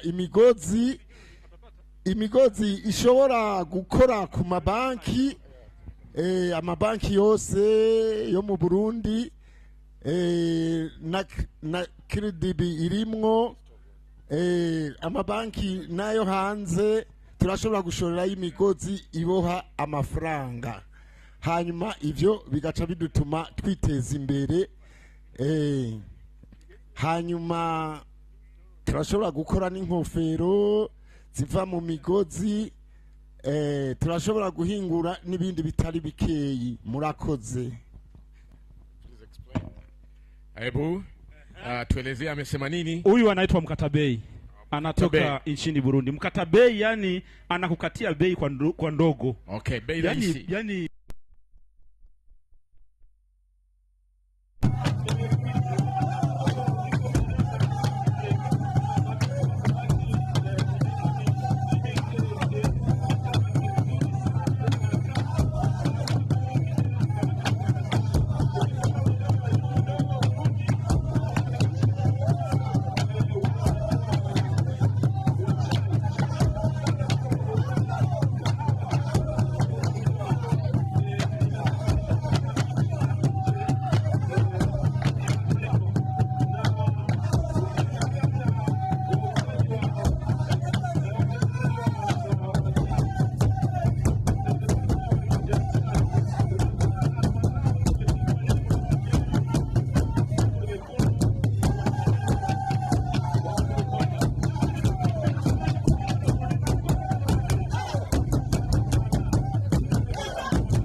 Please tell them, Burundi. Dutangura n'ururimbo ruhayagiza igihugu cyacu cy'u Burundi ko tugomba gusaba iyo ururimbo ruhayagiza igihugu cy'u Burundi dusabe ntihagire umuntu aguma agenda atambuka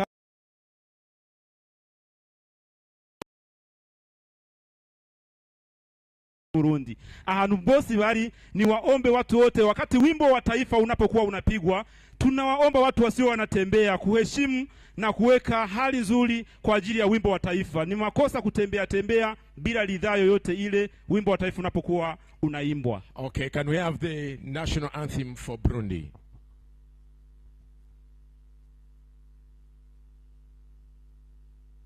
Okay.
East African anthem.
Thank you very much.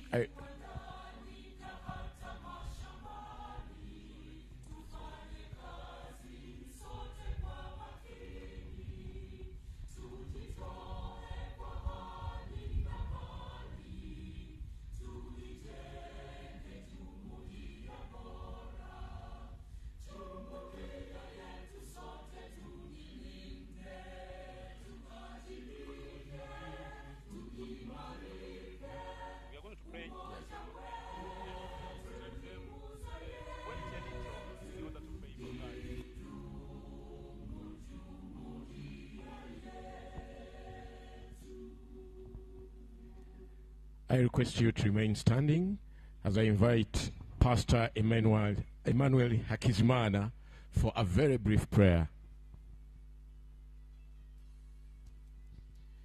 Let's remain the way we are so that we can pray. Baba Mungu mtakatifu, tunakushukuru kwa wewe wastahili. Wewe wastahili sifa na shukurani kwa siku hii ya Burundi. Bwana Mungu mwema, umetulinda kuanzia siku ile mpaka sasa hivi Bwana tungaliki wazima. Hiyo ilikuwa ni upendo wako na wema wako. Kwa sasa hivi Bwana tuko hapa. Bwana tunataka kuanza Bwana hii sherehe yetu ya siku ya leo. Tunaomba Bwana uje uwe karibu nasi. Bwana utusaidie, ututangulie mbele na sisi tukufuate. Bwana wa majeshi, wewe ni mwema kwa siku yote. Tunakukaribisha Bwana. Tupo hapa, utulinde kile chote kisiotokana na wewe. Bwana, ikiwa ni nguvu za giza tunaamuru, lakini tunakuita wewe uje uwe mbele yetu na utusaidie kwa kila chochote. Neno zote ambazo zitapitia hapa iwe upendo wako na wema wako. Bwana, tunakuomba hivyo tukilishukuru jina lako Bwana Yesu Kristo. Amen. Amen. Praise God. Please be seated. Thank you so much, our dear guest of honor. We are happy to see you here. We thank you for taking off your time to come and be here on this Burundi Day. We thank you for taking off time to go through the stalls to see what East Africans are showcasing. Before we go any further, our dear guest of honor, allow me to invite the drummers from Burundi to come and give us a very short entertainment. Warundi wapigaji ngoma, hebu mpatie entertainment kidogo na tutazidi kuendelea mbele.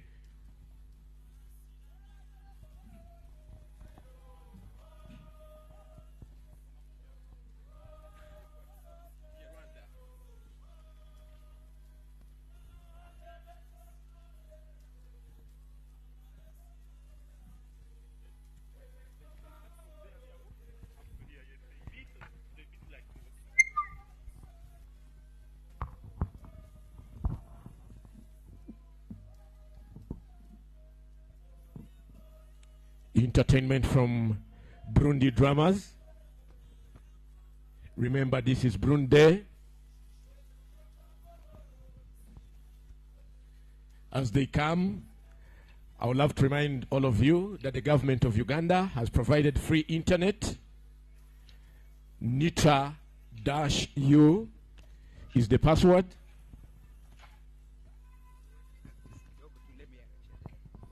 Burundi, Burundi, Burundi, dramatist. Burundi, changamka kidogo. Wakuje hivi. Very good. Very good, very good. Aha. You know. So that they go and they start the needs there.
keep it short, Burundi.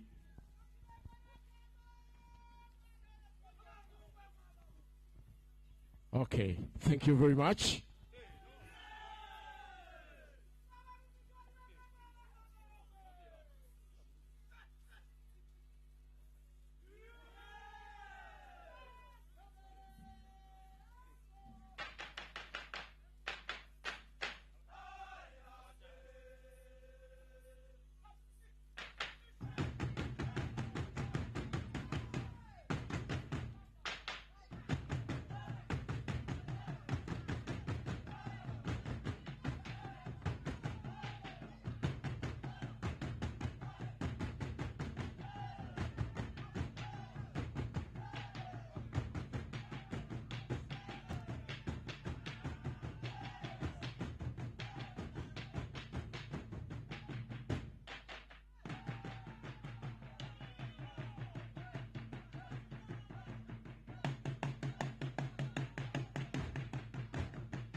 Because of time, we can't continue any further. Would have loved to dance until dusk.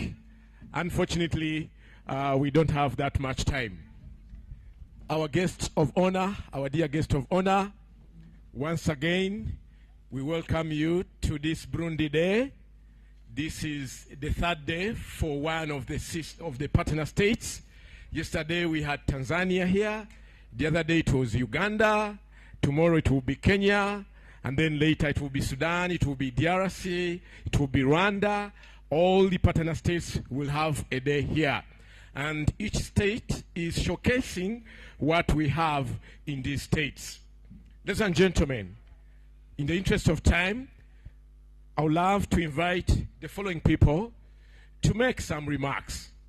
We shall have, first of all, the representative from DRC to come on the microphone over there to do some short welcoming remarks. He will be followed by somebody from Kenya. Tunamuita representative kutoka Congo akuje kwa speaker kwa microphone afanye welcome remarks hivi kidogo. Karibu mama. Excellent. I'm Tada from Burundi in Uganda. Tuku urakoze cyane kuja.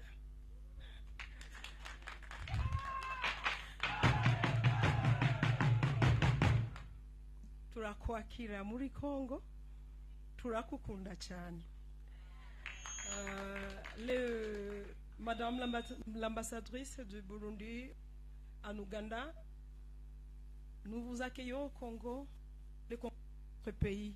Nous vous aimons beaucoup, nous aimons le Burundi. Le Burundi, c'est parmi les pays qui a reçu le Congo. Et je pense qu'au Burundi, il y a plus de 60 des Congolais qui restent au Burundi et qui travaillent là-bas. Sont une bonne voisinage. Ngamba mwaniriza ambasada wafe wa Burundi muri Uganda tumuyagala nnyo mwaniriza muri Congo Aburundi bali bakwano bafe tuli baneiba tulakola buneiba bulungi era muri abakongo era muri Burundi banji cyane amena tubagala nnyo. Welcome, karibu sana, tunawapenda Kongo.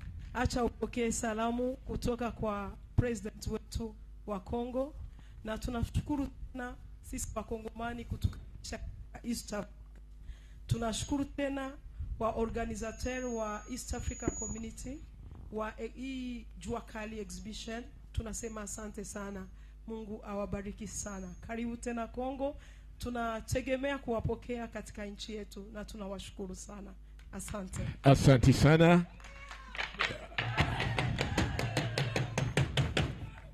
I don't think I need to do any interpretation. She did speak Luganda. She did speak French. She spoke Swahili. I'm sure we got everything. Allow me, Madam Guest of Honor, to invite the representative from Kenya. Tunamkaribisha mgeni kutoka Kenya. Karibu sana. Asante sana mheshimiwa mgeni rasmi siku ya leo, wageni wote walio hapa na wa Burundi. Burundi hoye. Burundi hoye. Asante sana kwa niaba ya watu wote wa Jamhuri ya Kenya, kwa niaba ya wa Kenya wote ambao wako hapa, tunaleta pongezi zetu kwa wana Burundi kwa siku ya leo. Kenya na nchi ya Burundi ni nchi mbili ambazo ziko na uhusiano mwingi sana katika hali ya biashara, hali ya security, kielimu, na sisi kama wa Kenya tunawapenda sana wa Burundi. Tunaomba tu kwamba tuendelee kufanya biashara pamoja. Jamhuri ya Kenya imejitolea kabisa kufanya biashara na nyinyi. Mwaka wa 2021 wakati rais wenu alikuja Kenya wakaandika wakasign agreement na rais wetu, wakakubaliana kwamba tufanye biashara. Kwa hivyo sisi Kenya tuko tayari kufanya biashara na nyinyi, kuondoa zile bottleneck zote ambayo itazuia biashara, na tunawapongeza kabisa ili tuendelee kufanya kazi. Tunawaalika mkuje Kenya ili mujifunze mambo mengi na sisi pia tujifunze mambo mengi kwenu. Sisi tunawapenda sana na tunaomba Mungu abariki nchi zetu hizi mbili, Burundi na Kenya na Afrika Mashariki kwa ujumla. Asante sana. Thank you very much.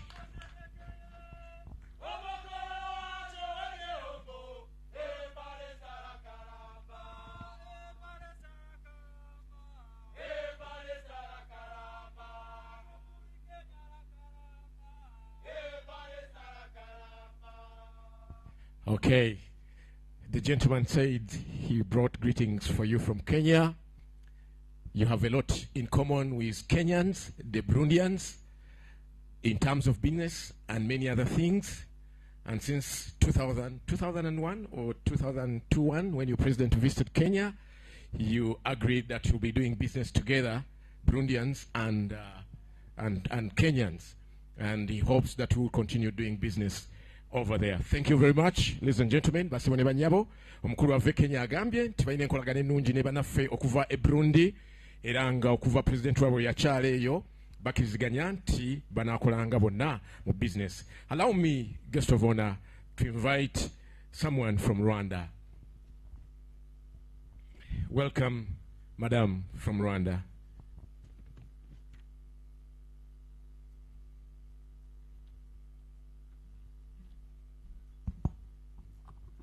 Madame Ambassadrice, welcome you here in Rwanda, in Uganda. As you to say, we are brothers, we are twins. And allow me to say it in French. Nous vous souhaitons la bienvenue ici au Rwanda, en Ouganda. Comme vous disiez, nous sommes les jumeaux. Vous êtes toujours bienvenus au Rwanda, le pays de mes collines. Bienvenue. Thank you very much, ladies and gentlemen. Basibone banyabo abarundi n'abanyarwanda balongo omukyalo ekyagambye wanasema namna gani kwa Kiswahili ni mapacha ndio nasema hivyo. Aha, Rwanda na Burundi they almost 99% very close. Okay, asante sana. So when you are here, Rwanda is already here. Thank you very much.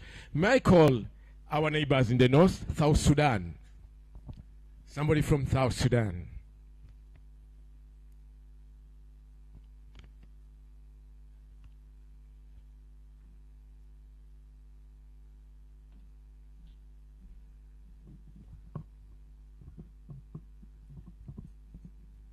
Her Excellency, Ambassador of Burundi in Kampala, Uganda, Deputy Secretary of East Africa Affairs, the Secretariat of East Africa Affairs, the partners of the state representatives who are here with us in this function today of Burundi. Good evening. I'm very happy to attend this function today of Burundi because our cultures are one. The one they are doing now here, we are doing in South Sudan. So I don't know why the people who put the borders, they are making a mistake, and so we have to move freely in the African continent. So I'm very happy today to attend, and thank you very much, Her Excellency and the guest of honor of today. Thank you very much. Thank you. Makofi kwake. Na amesema ati sisi wote ni watu moja. Akiangalie dance ambao mnafanya, mmecheza hapa, hata kwao South Sudan wanacheza kama nyinyi. Na hajui kwa nini tuna border. Why do we have borders around? Hajui kwa nini. Na amefurahi kuwa hapa. Asante sana Warundi. Amewashukuru sana huyu jameni kutoka South Sudan. Ladies and gentlemen, let's welcome our hosts, the Ugandans. Somebody representing Uganda. Thank you.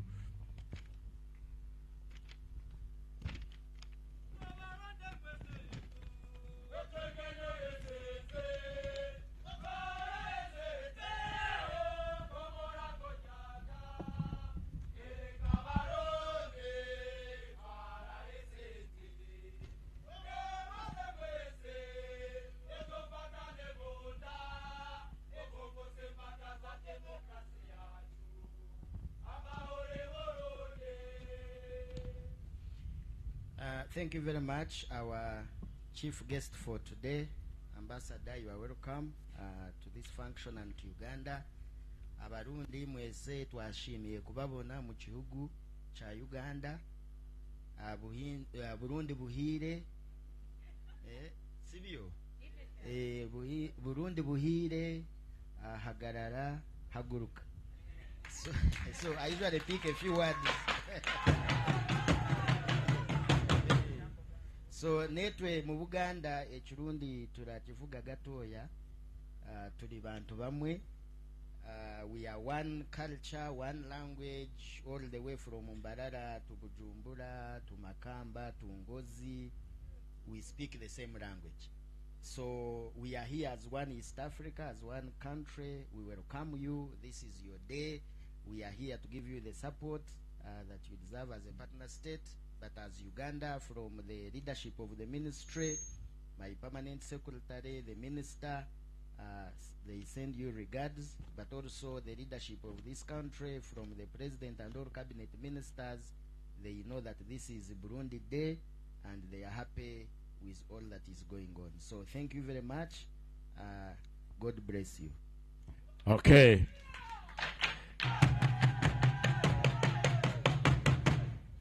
Asante sana. Nawakaribisha tena. The representative from Uganda alikuwa nakaribisha tena na analeta salamu kutoka kwa president na wale watu wakubwa hapa Uganda. Nawakaribisha, wanajua at leo ni Burundi Day na wamefurahi kwa kila kitu ambao wamefanya hapa siku ya leo. Ladies and gentlemen, kutoka muungano wa Tanzania, United Republic of Tanzania. Asante.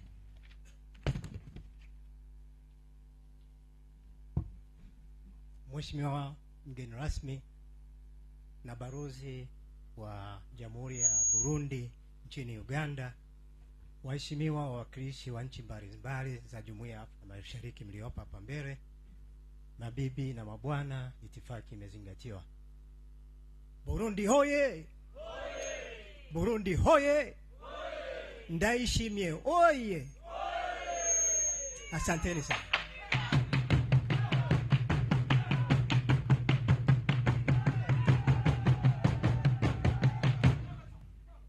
Asanteni sana. Ndugu zetu wa Burundi, naleta salamu kutoka Tanzania kwamba tunawapongezeni sana kwa siku yenu hii nzuri. Kwa kweli imefana, mmetuonyesha utajiri wa culture mlionao. Hongereni sana. La pili, napenda niwahakikishie kwamba kama wenzangu wote walivyotangulia kusema kwamba sisi Afrika Mashariki ni ndugu.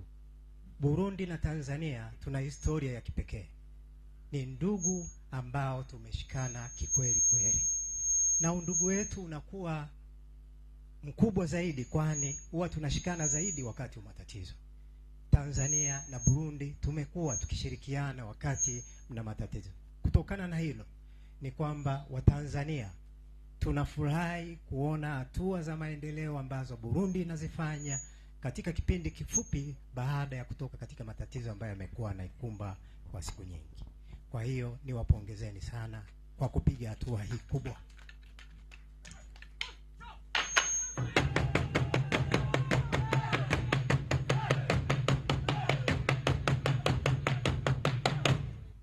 La pili, niwahakikishie tena kwamba Watanzania tutabaki kuwa ndugu, tutabaki kuwa rafiki wa karibu na Burundi, na niwaombe karibuni Tanzania. Mipaka imefunguliwa. Tumia bandari zetu za Dar es Salaam, Tanga na Mtwara kuleta bidhaa zenu Burundi bila vikwazo, kwani sisi ni ndugu. Na undugu wetu unathibitishwa na biashara.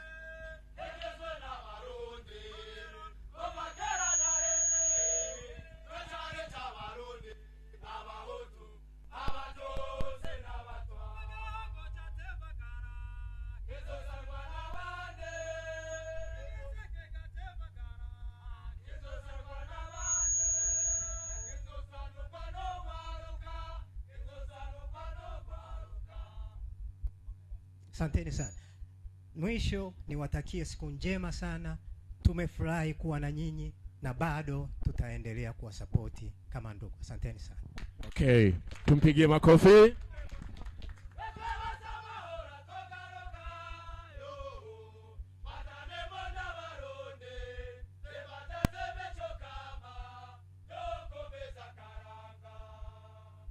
Thank you very much. The gentleman from Tanzania was saying that he brings you greetings from Tanzania, and they are happy and wish you well on this day of Burundi Day.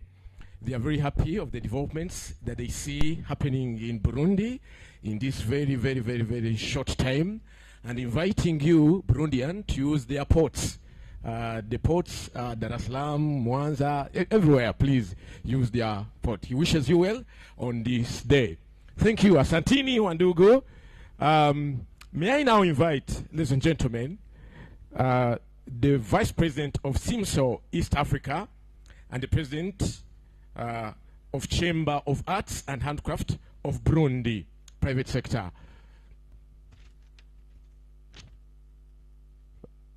Speech, we expect somebody, the Vice President of SIMSO East Africa. Are you here?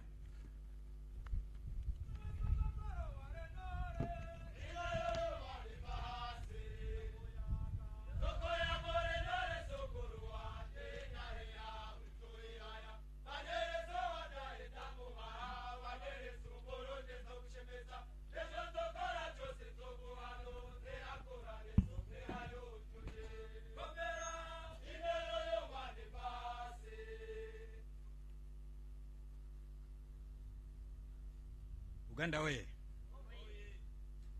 Uganda oye. Oye. Nimeanza Uganda nina sababu maalum. Burundi oye. Burundi oye. Mheshimiwa Balozi, viongozi wote mko hapa na watu wote ambao wameshiriki katika maonyesho haya, itifaki izingatiwe. Sina zaidi isipokuwa kusema jambo moja au mbili. La kwanza, tunayo furaha kubwa sana kuona tuko hapa Uganda, hasa kwa upande wa CMCO East Africa, ambayo miaka 12 nimekuwa vice chairman wa hilo shirika tangu wakati likiitwa SISO East Africa. Na ni historia kidogo, samahani, kwa sababu SISO East Africa Burundi chapter imezaliwa hapa Uganda. Mara ya kwanza Burundi inashiriki katika hii jua kali nguvu kazi. East Africa ilikuwa bado haijajua nini Burundi katika mambo ya haya ambayo tuliomo. Walipotuona walishangaa sana, wakasema ili tusipotezi Burundi, ili tuipatie nguvu Burundi, tunaipa hadhi ya kuwa vice chairman wa East Africa SISO. Sasa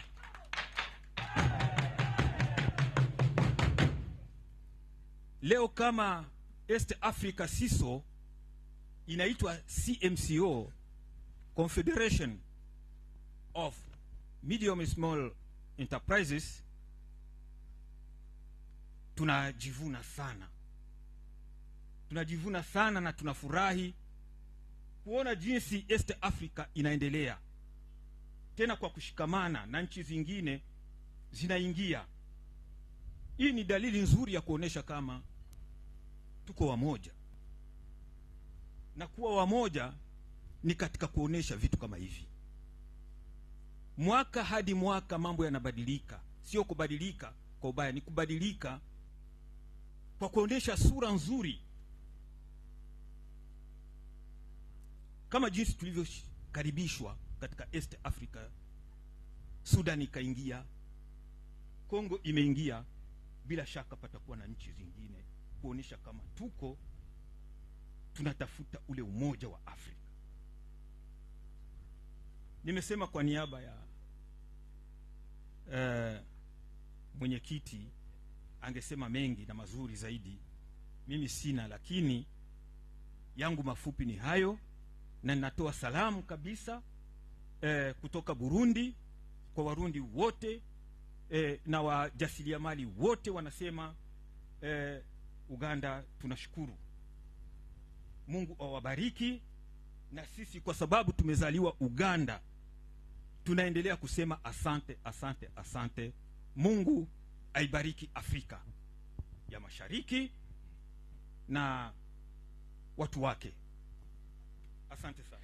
Asante sana.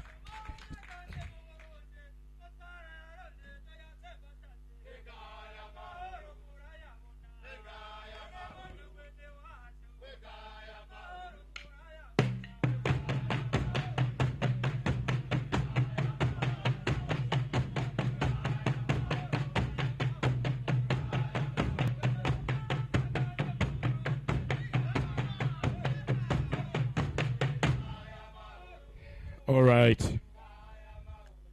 The gentleman who has just left the microphone is the Vice President of SIMSO East Africa. And in summary, he was saying they are happy as Burundians to be here. Some time back, they were born here as a chapter of SIMSO Burundi. And since then, before then, they were not known. The East African states didn't know anything about them. But right now, we know much about them, and I'm sure it is helping them. He's happy that every year that goes by, we are improving on our products and on everything. And he's happy that many countries are joining.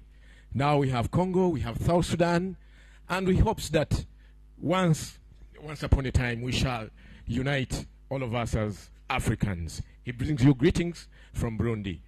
Briefly, in summary, that's what he said. Ladies and gentlemen, we're trying to rush through the program.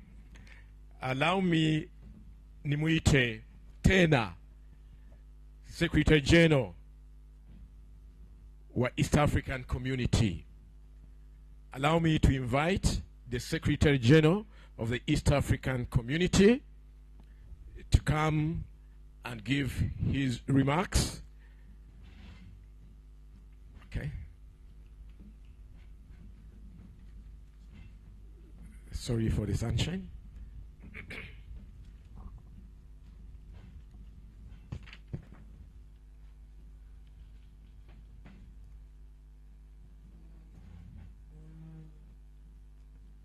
Sorry for that. Because of the sun, I think I was just waiting for the guest of honor to settle. So I would like to welcome every one of you on behalf of the Secretary General, and welcome every one of the exhibitors that has been here since day one. We appreciate the support and the hospitality by Uganda. This being a Burundi Day, Honorable Ambassador, we associate ourselves with Uganda. We call ourselves, with Burundi, we call ourselves East Africans. And as the 7 partner states, we look forward to becoming one community as one people, East African people.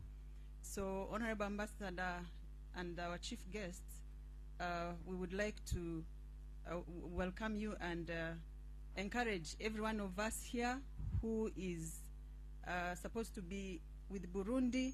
I call upon you to come and we celebrate Burundi today. It is their day. Allow me to a little bit speak in a different language, if that is acceptable. And I say, bana Uganda banaffe tubasaba muje tusanyuke ne Burundi, mukiraba nti noffe host, so twagala tubasanyuse tugende ku midaala gyabwe tubagulire ebye bakoze babikola bulungi, ate tukimanyi nti no naffe tuyina bye tuyina, so tukyaliragane tugule ebintu byaffe bye tukola nga East African. Nyakubaha ambassadrice, nk'uko mwavuze yuko turi ibihugu bimwe nagira ngo mbakire hano muri Uganda, ariko nanone kubera ko ari twebwe dushinzwe iyi expo nka East African, turabakiriye cyane, tubifuriza no kugubwa neza, tunasaba abantu mwese muri ahangaha muri expo ko mushobora kujya kuri stand y'u Burundi mukareba ibyiza bakora, mukabateza imbere, mugafata na contacts zabo kugira ngo ubutaha nimuzaba mushaka isoko. Twavuze yuko tugomba gushakana amasoko tukagerageza guhahirana twese. Niongee kwa lugha ya Kiswahili niseme tumeshukuru kuwa na nyinyi na sisi wote, na tunaomba kila mtu wa Kenya, wa Tanzania, wa Uganda, wa Nyarwanda, wa DRC muje tushirikiane na Republic of Burundi na tufurahiane nao today. So that is my Swahili. And lastly, à notre nouveau bébé du RDC, nous avons souhaité la bienvenue à cette exposition et à la communauté africaine de l'Est. Merci beaucoup and thank you very much. God bless you. Okay, before you leave, Madam.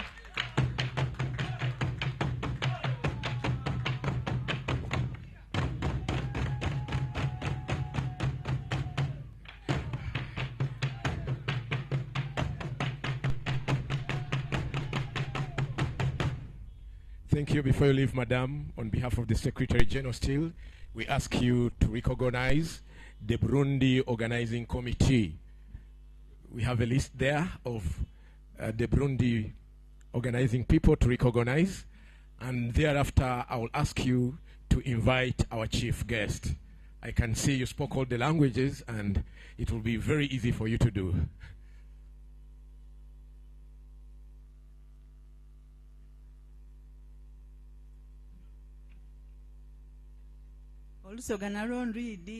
Tusangaire muno abasoga bakoba nti tunabonera mu Nsaka tunabonera mu Kibya nsangaire kuba na imwe.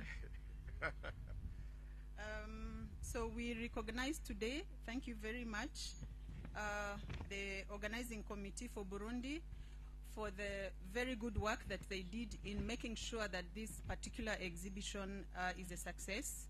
So turashimira abashoboye kuba bari kuri komite yo gutegura iki gikorwa kuva bari Burundi bagafatanya n'abandi bose bari ahangaha. Ubwo rero tukaba dushaka kubashimira, ariko no kugira ngo ni mu rwego rwo kugira ngo dushimire mwebwe mwese bakoranye nabo muri mu Burundi.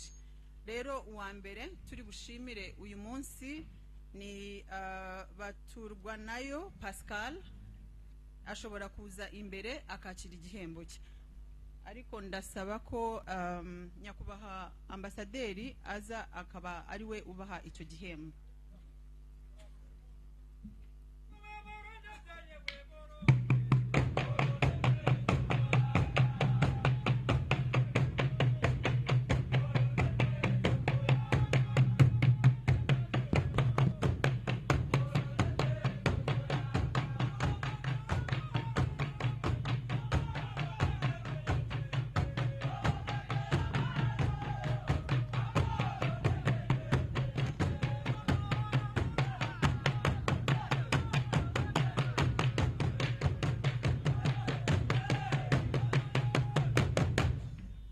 Murakoze cyane. Ukurikiyeho ni Ndizeye Bobby, nawe wafatanyije nabo, namusabaga yuko yaza imbere nawe akakira igihembo.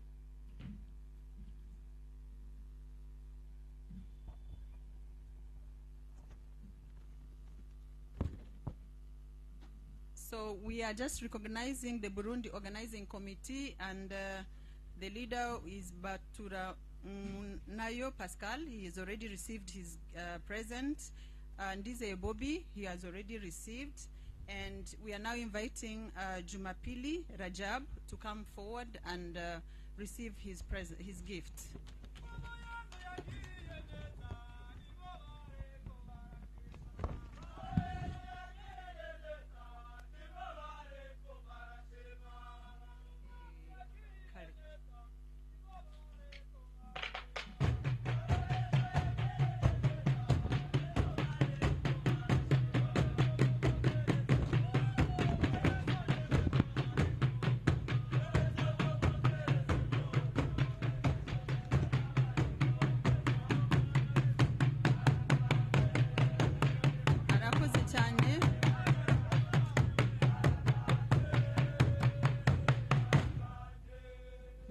cyane. Harakurikiraho Ndikumana Evelyn, please come forward. Ndikumana Evelyn, please come forward. Okay, we can request Bobby to receive on her behalf. Undi ukurikiyeho ariwe wanyuma, because we are recognizing only 5. Kigongwe David, please come forward. Okay, the president will receive on his behalf.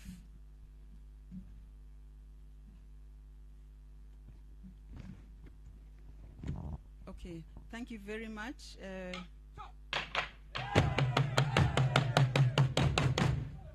Okay, nyakubahwa ambasadrise nabasabaga yuko mwakwicara, ndabashimiye cyane ku gikorwa cyiza.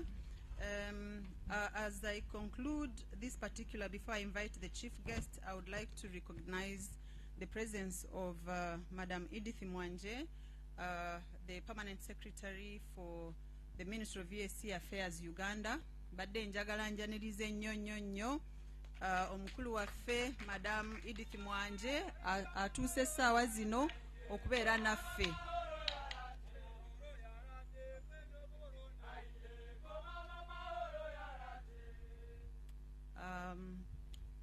You allow me to invite the guest of honor to give us the... Okay.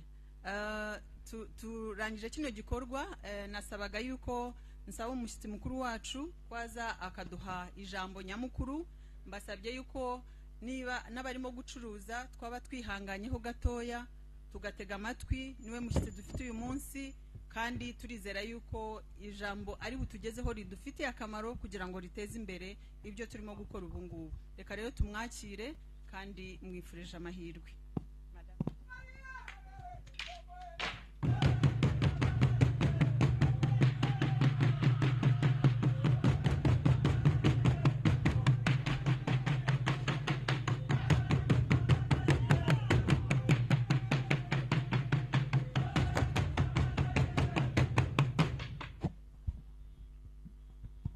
Banyakubahwa muri ngaha,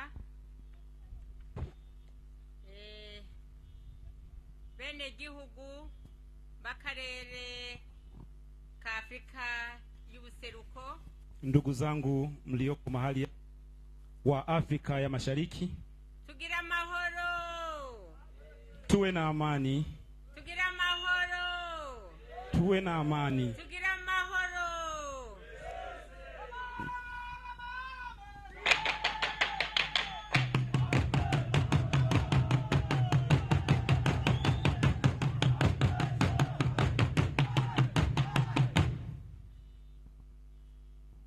Nuko rero munkundire mwese turi ngaha dushimire Imana mushobora byose. Niwaombe watu wote mlioko mahali hapa tukubaliane yadushoboje tukaba turi muri ibi birori no mu bikorwa biri ngaha. yeye hapa katika mahafali haya. Murazi ko hazindutse imvura nyinshi, ariko mu Kirundi baravuga ngo nta mvura idahita. Japo mvua ilikuwa nyingi, kila kitu kina mwanzo na mwisho wake. Imana rero yadushoboje, Mungu ametukubalia, tumukengurukire cyane. tumpe shukrani kubwa.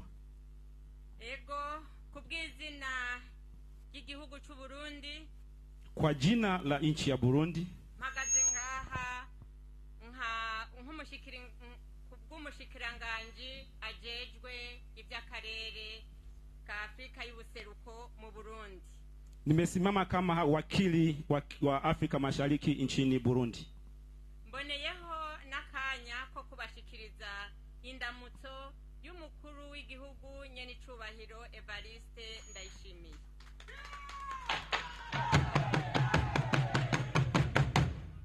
Nkuko musanzwe mubizi, Kama mnavyojua, nyenicubahiro Evariste Ndayishimiye Rais wa Jamhuri ya Burundi niwe arongoye inama y'abakuru b'ibihugu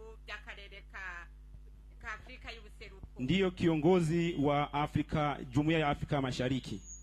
Ubu mushikiranganji nawe arongoye ubushikiranganji, waziri naye ambaye anaongoza wizara bw'ibyerekeye akarere ka Afrika yo mu buseruko, waziri wa Afrika Mashariki nawe nyene arongoye inama y'abashikiranganji bakarere kacu East Africa. nawe nyene hata yeye ameongoza wizara hiyo katika ukanda huu wa Afrika Mashariki.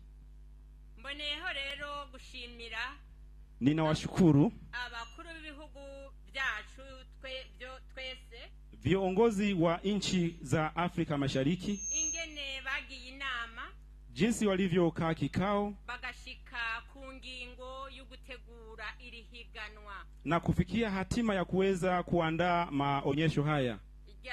Amahinguriro mato mato, Viwanda vidogo vidogo n'amashirahamwe atahanitse cyane, hata mashirika ya kiwango cha kati.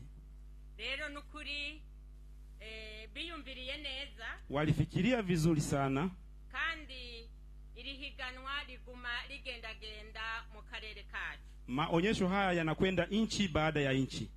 Mbaye ndashima rero ko muzokwitaba mu Burundi umwakuza. Nashukuru sana kwa kuwa mtakuja katika mahafali haya nchini Burundi. Umwakuza uburundi nibwo buzobakira nk'ubuvandimwe bw'akarere ka East Africa. Mwaka ujao nchi ya Burundi itapokea na kuandaa maonyesho haya kwa sababu ni mwanachama wa Afrika Mashariki. Shimire kandi nivuye inyuma Uganda. Nashukuru pia nchi ya Uganda kuburyo batwakiriye bakatwakira n'igishika tukaba tura mahoro. Abarundi baje ngaha bameze neza, nta uragwara, bose bafise ubuzima bwiza, kandi ndibaza yuko nabandi bose bameze neza. kwa kuwa walitupokea vema na tumeishi katika hali nzuri ya usalama ambao ni usalama mzuri sana. Nafikiri hata wengine nao ni hivyo hivyo. Kuko ndabona bashajije, watu walioko mahali hapa ni watanashati, naciye aho baniki ibintu byabo, ita sehemu ambazo wanaweka mizigo yao au bidhaa zao. Nukuri ni ibintu by'agatangaza, kwa kweli ni mambo mema sana. Kandi mboneye nukubaha nguvu, pia ni nawapa mori zaidi kubyo bahaye barangura, kwa vile vitu ambavyo wako wanatengeneza. Abene gihugu bo mu karere, wananchi wa jumuiya, mwese mwarabonye yuko akarere k'ubuseruko bwa Afrika dutunze.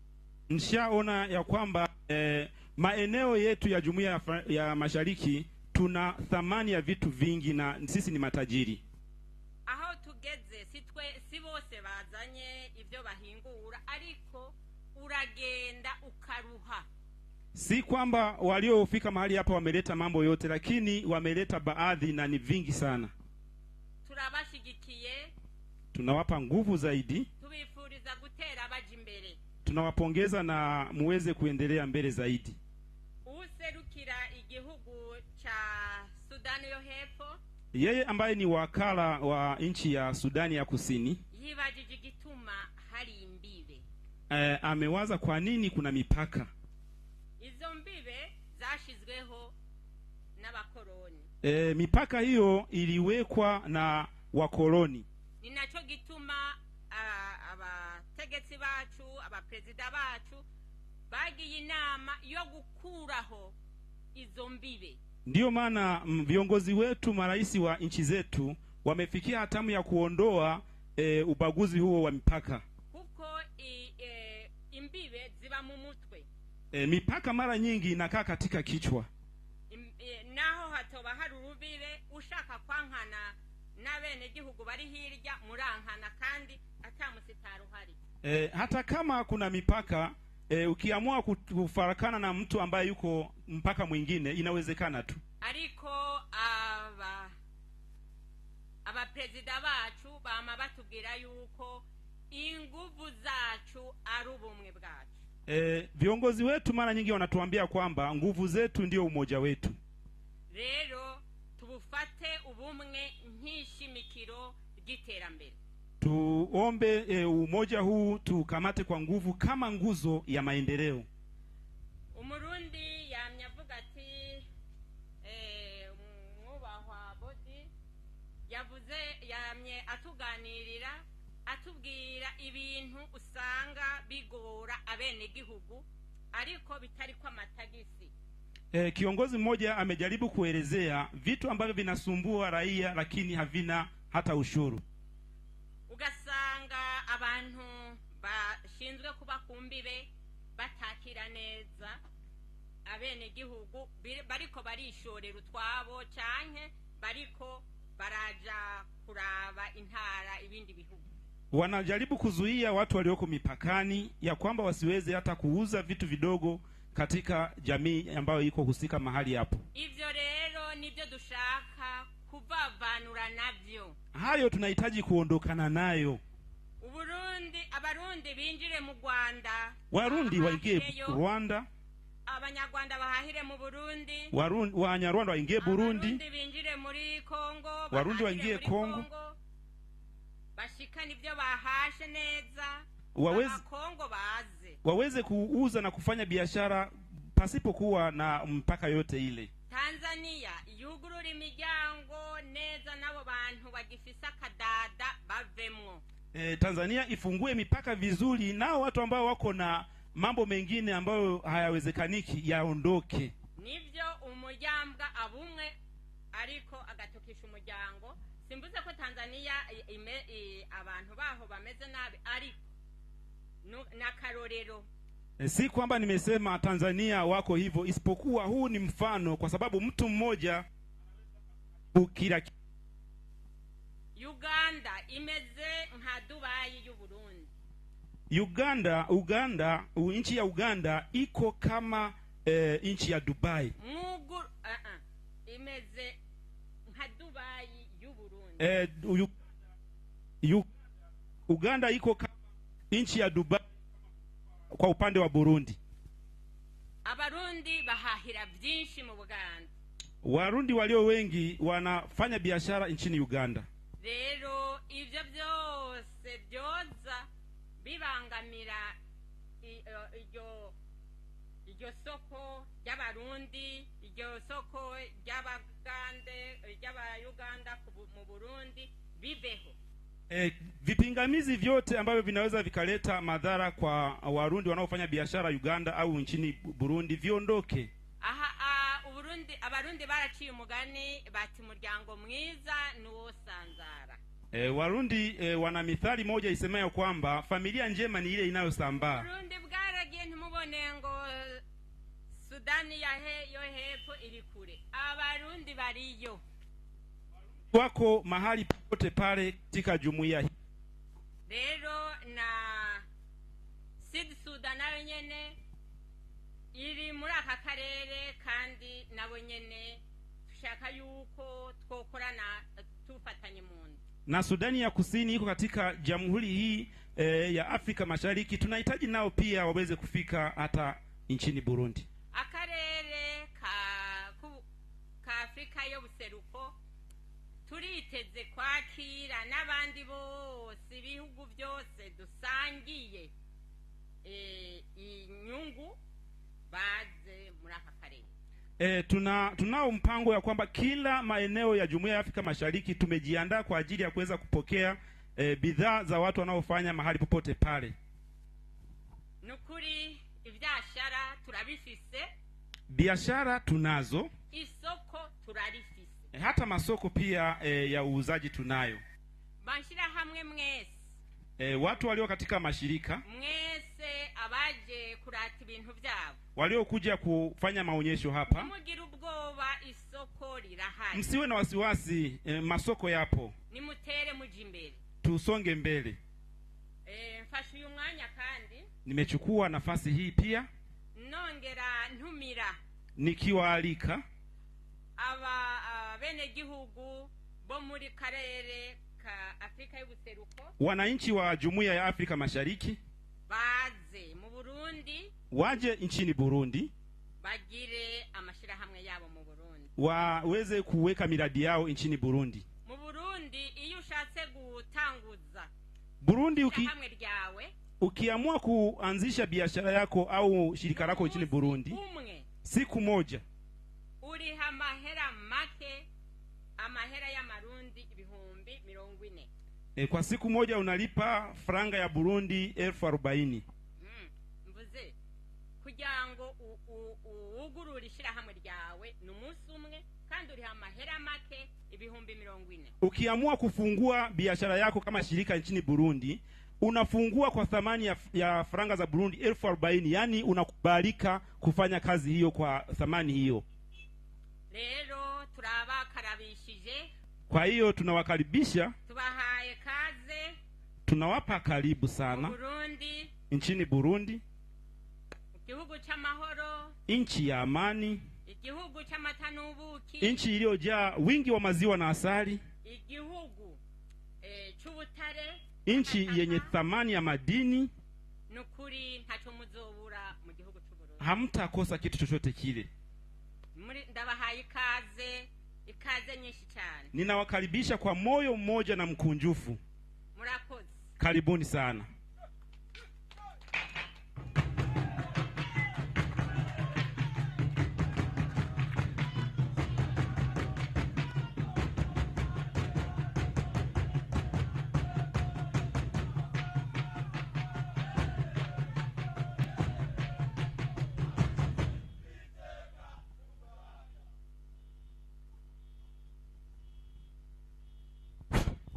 Thank you very much, Ambassador, our guest of honor. And briefly, for those who didn't pick a thing, in Kinyarwanda or Swahili, the ambassador was grateful for this day. Kirundi, you know, like we said, they are sisters, and 99% is Burundi. I'm very sorry about that, but it sounds like Kinyarwanda to me. I'm so used to listening to Kinyarwanda, and it sounds like the same. Okay. What she was saying, first of all, today it rained, but nevertheless, the program has gone on. She's very grateful to the Lord that things have gone the way they were planned. She brings you greetings from the president of Burundi. She's grateful for the host, Uganda, for all that you've done to make sure that this happens, this trade fair happens. She's grateful to those who thought about this trade fair, which is, of course, uniting all of us and helping us to trade together. She talked about the borders that the gentleman from South Sudan alluded to. These were not our creations. They were created by the colonialists. So we should be working together to make sure that these borders go away, and actually says our leaders are doing whatever it takes to make sure that we do remove these borders. She reminded us that next year in Burundi, that's where the trade fair, this very trade fair will be, and she welcomes all of us to Burundi next year. So she hopes that all of us, we shall be there. Yes, there are still challenges while doing our trade. The non-tariff barriers, which was our topic today, there are many challenges. We hope that those will be dealt with. She says we have quite a lot of products here, and we have the market also. So we can trade amongst ourselves, and we should trade all of us together.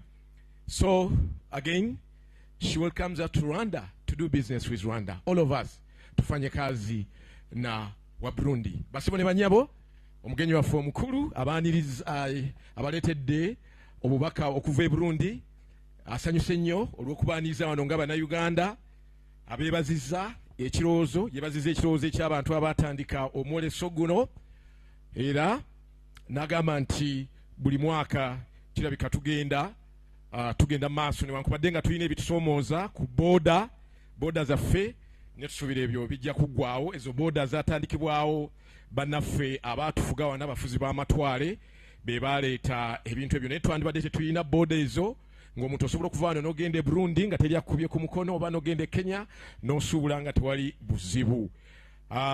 Atuyise omwaka ogujja omwoleso guno ogugenda kubeera Burundi, agamba nti ffenna tugende e Burundi. Ate tetukoma kugenda mu mwoleso gwokka, tugende tukole business ne bannaffe abali e Burundi, kubanga ebyamaguzi tubiyina ate era nga n'akatale weekali. Bingi nnyo byayogedde naye mu bufunze byebyo. Mukirize bassebo ne bannyabo tutuuke ku nkomerero y'omukolo guno. Ladies and gentlemen, we are coming to the end of this function, and we are going to do the traditional of taking pictures.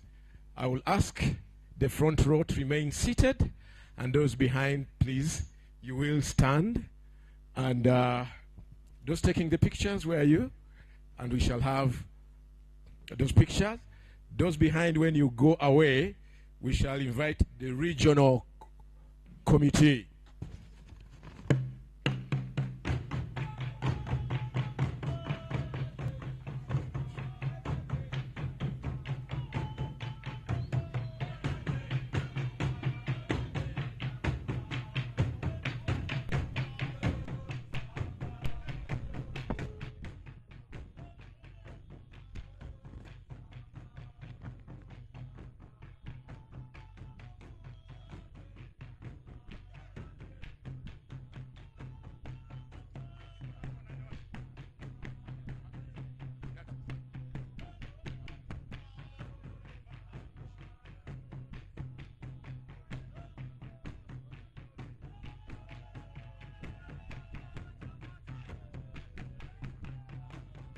Okay.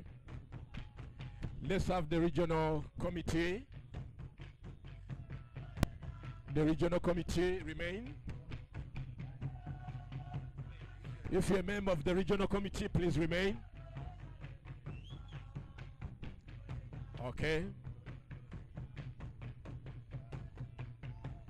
The regional committee. Ebu tusikilizane, mtapiga baadaye. Warundi. Okay. Regional committee. After the regional committee, we shall have the Burundi National Organizing Committee.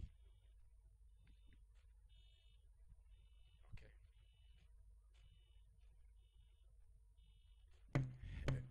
That's the regional committee.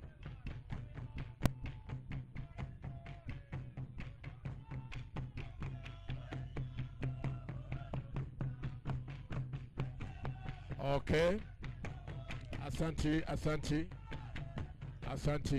Burundi Organizing Committee.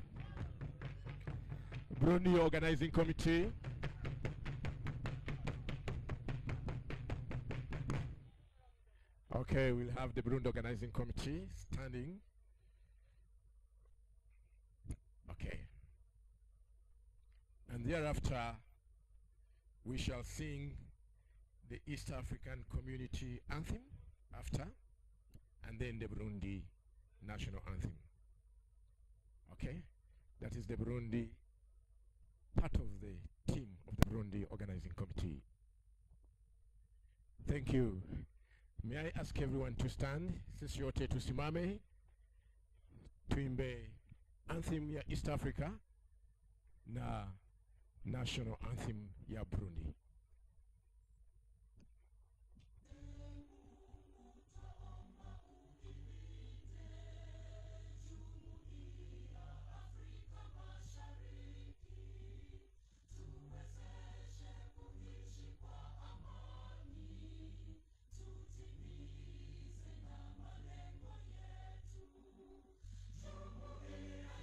Sote tumilinde, tuwajibike.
Thank you very much.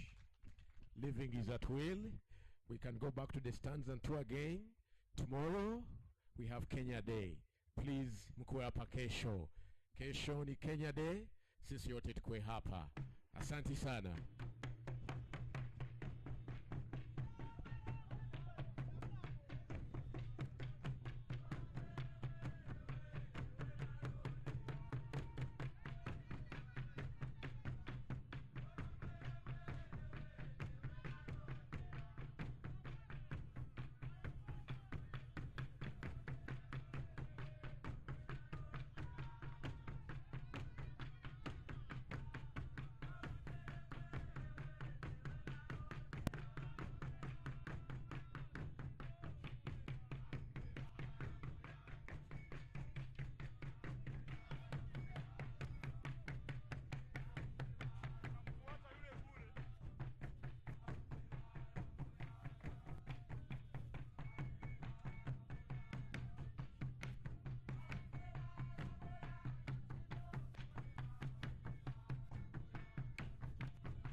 Asante sana wapiga ngoma kutoka nchini Burundi.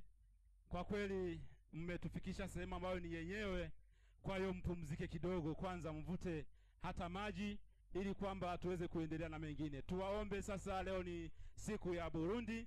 Tuombe mgeni sasa yuko katika upande wa Burundi, anatembelea mabanda yale kisha atazunguka na sehemu nyingine.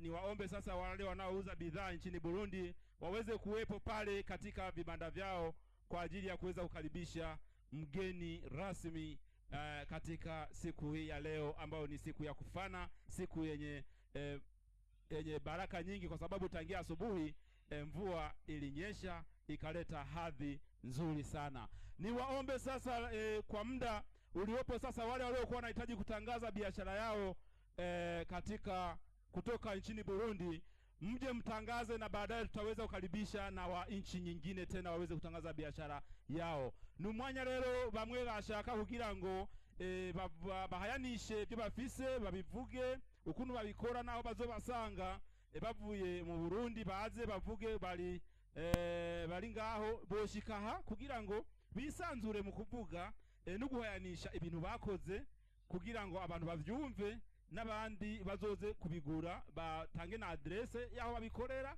bongere kanatsinda bagabanye n'igiciro kugira abantu babigure cyane bihurumbire. Ni umwanya wanyu rero mwoshika ngaha mukavuga mwisanzuye atangorane zirimo muze ngaha kugira ngo muhayanishe vyo mwazanye. Ni muda wenu sasa wa kuweza kufika mahali hapa kwa ajili ya kuweza kutangaza biashara yenu ambayo mmetengeneza bidhaa zile ambazo zimetengenezwa nchini Burundi. Ni muda wenu sasa wa kuweza kuja kutangaza ili kwamba kufanikisha malengo yetu, kwa sababu wafanyabiashara kutoka nchi mbalimbali katika Jumuiya ya Afrika Mashariki ni watu walio na uwezo mkubwa sana, wameweza kutengeneza na vitu vya aina mbalimbali ikiwemo pamoja na majiko, vitanda, viti,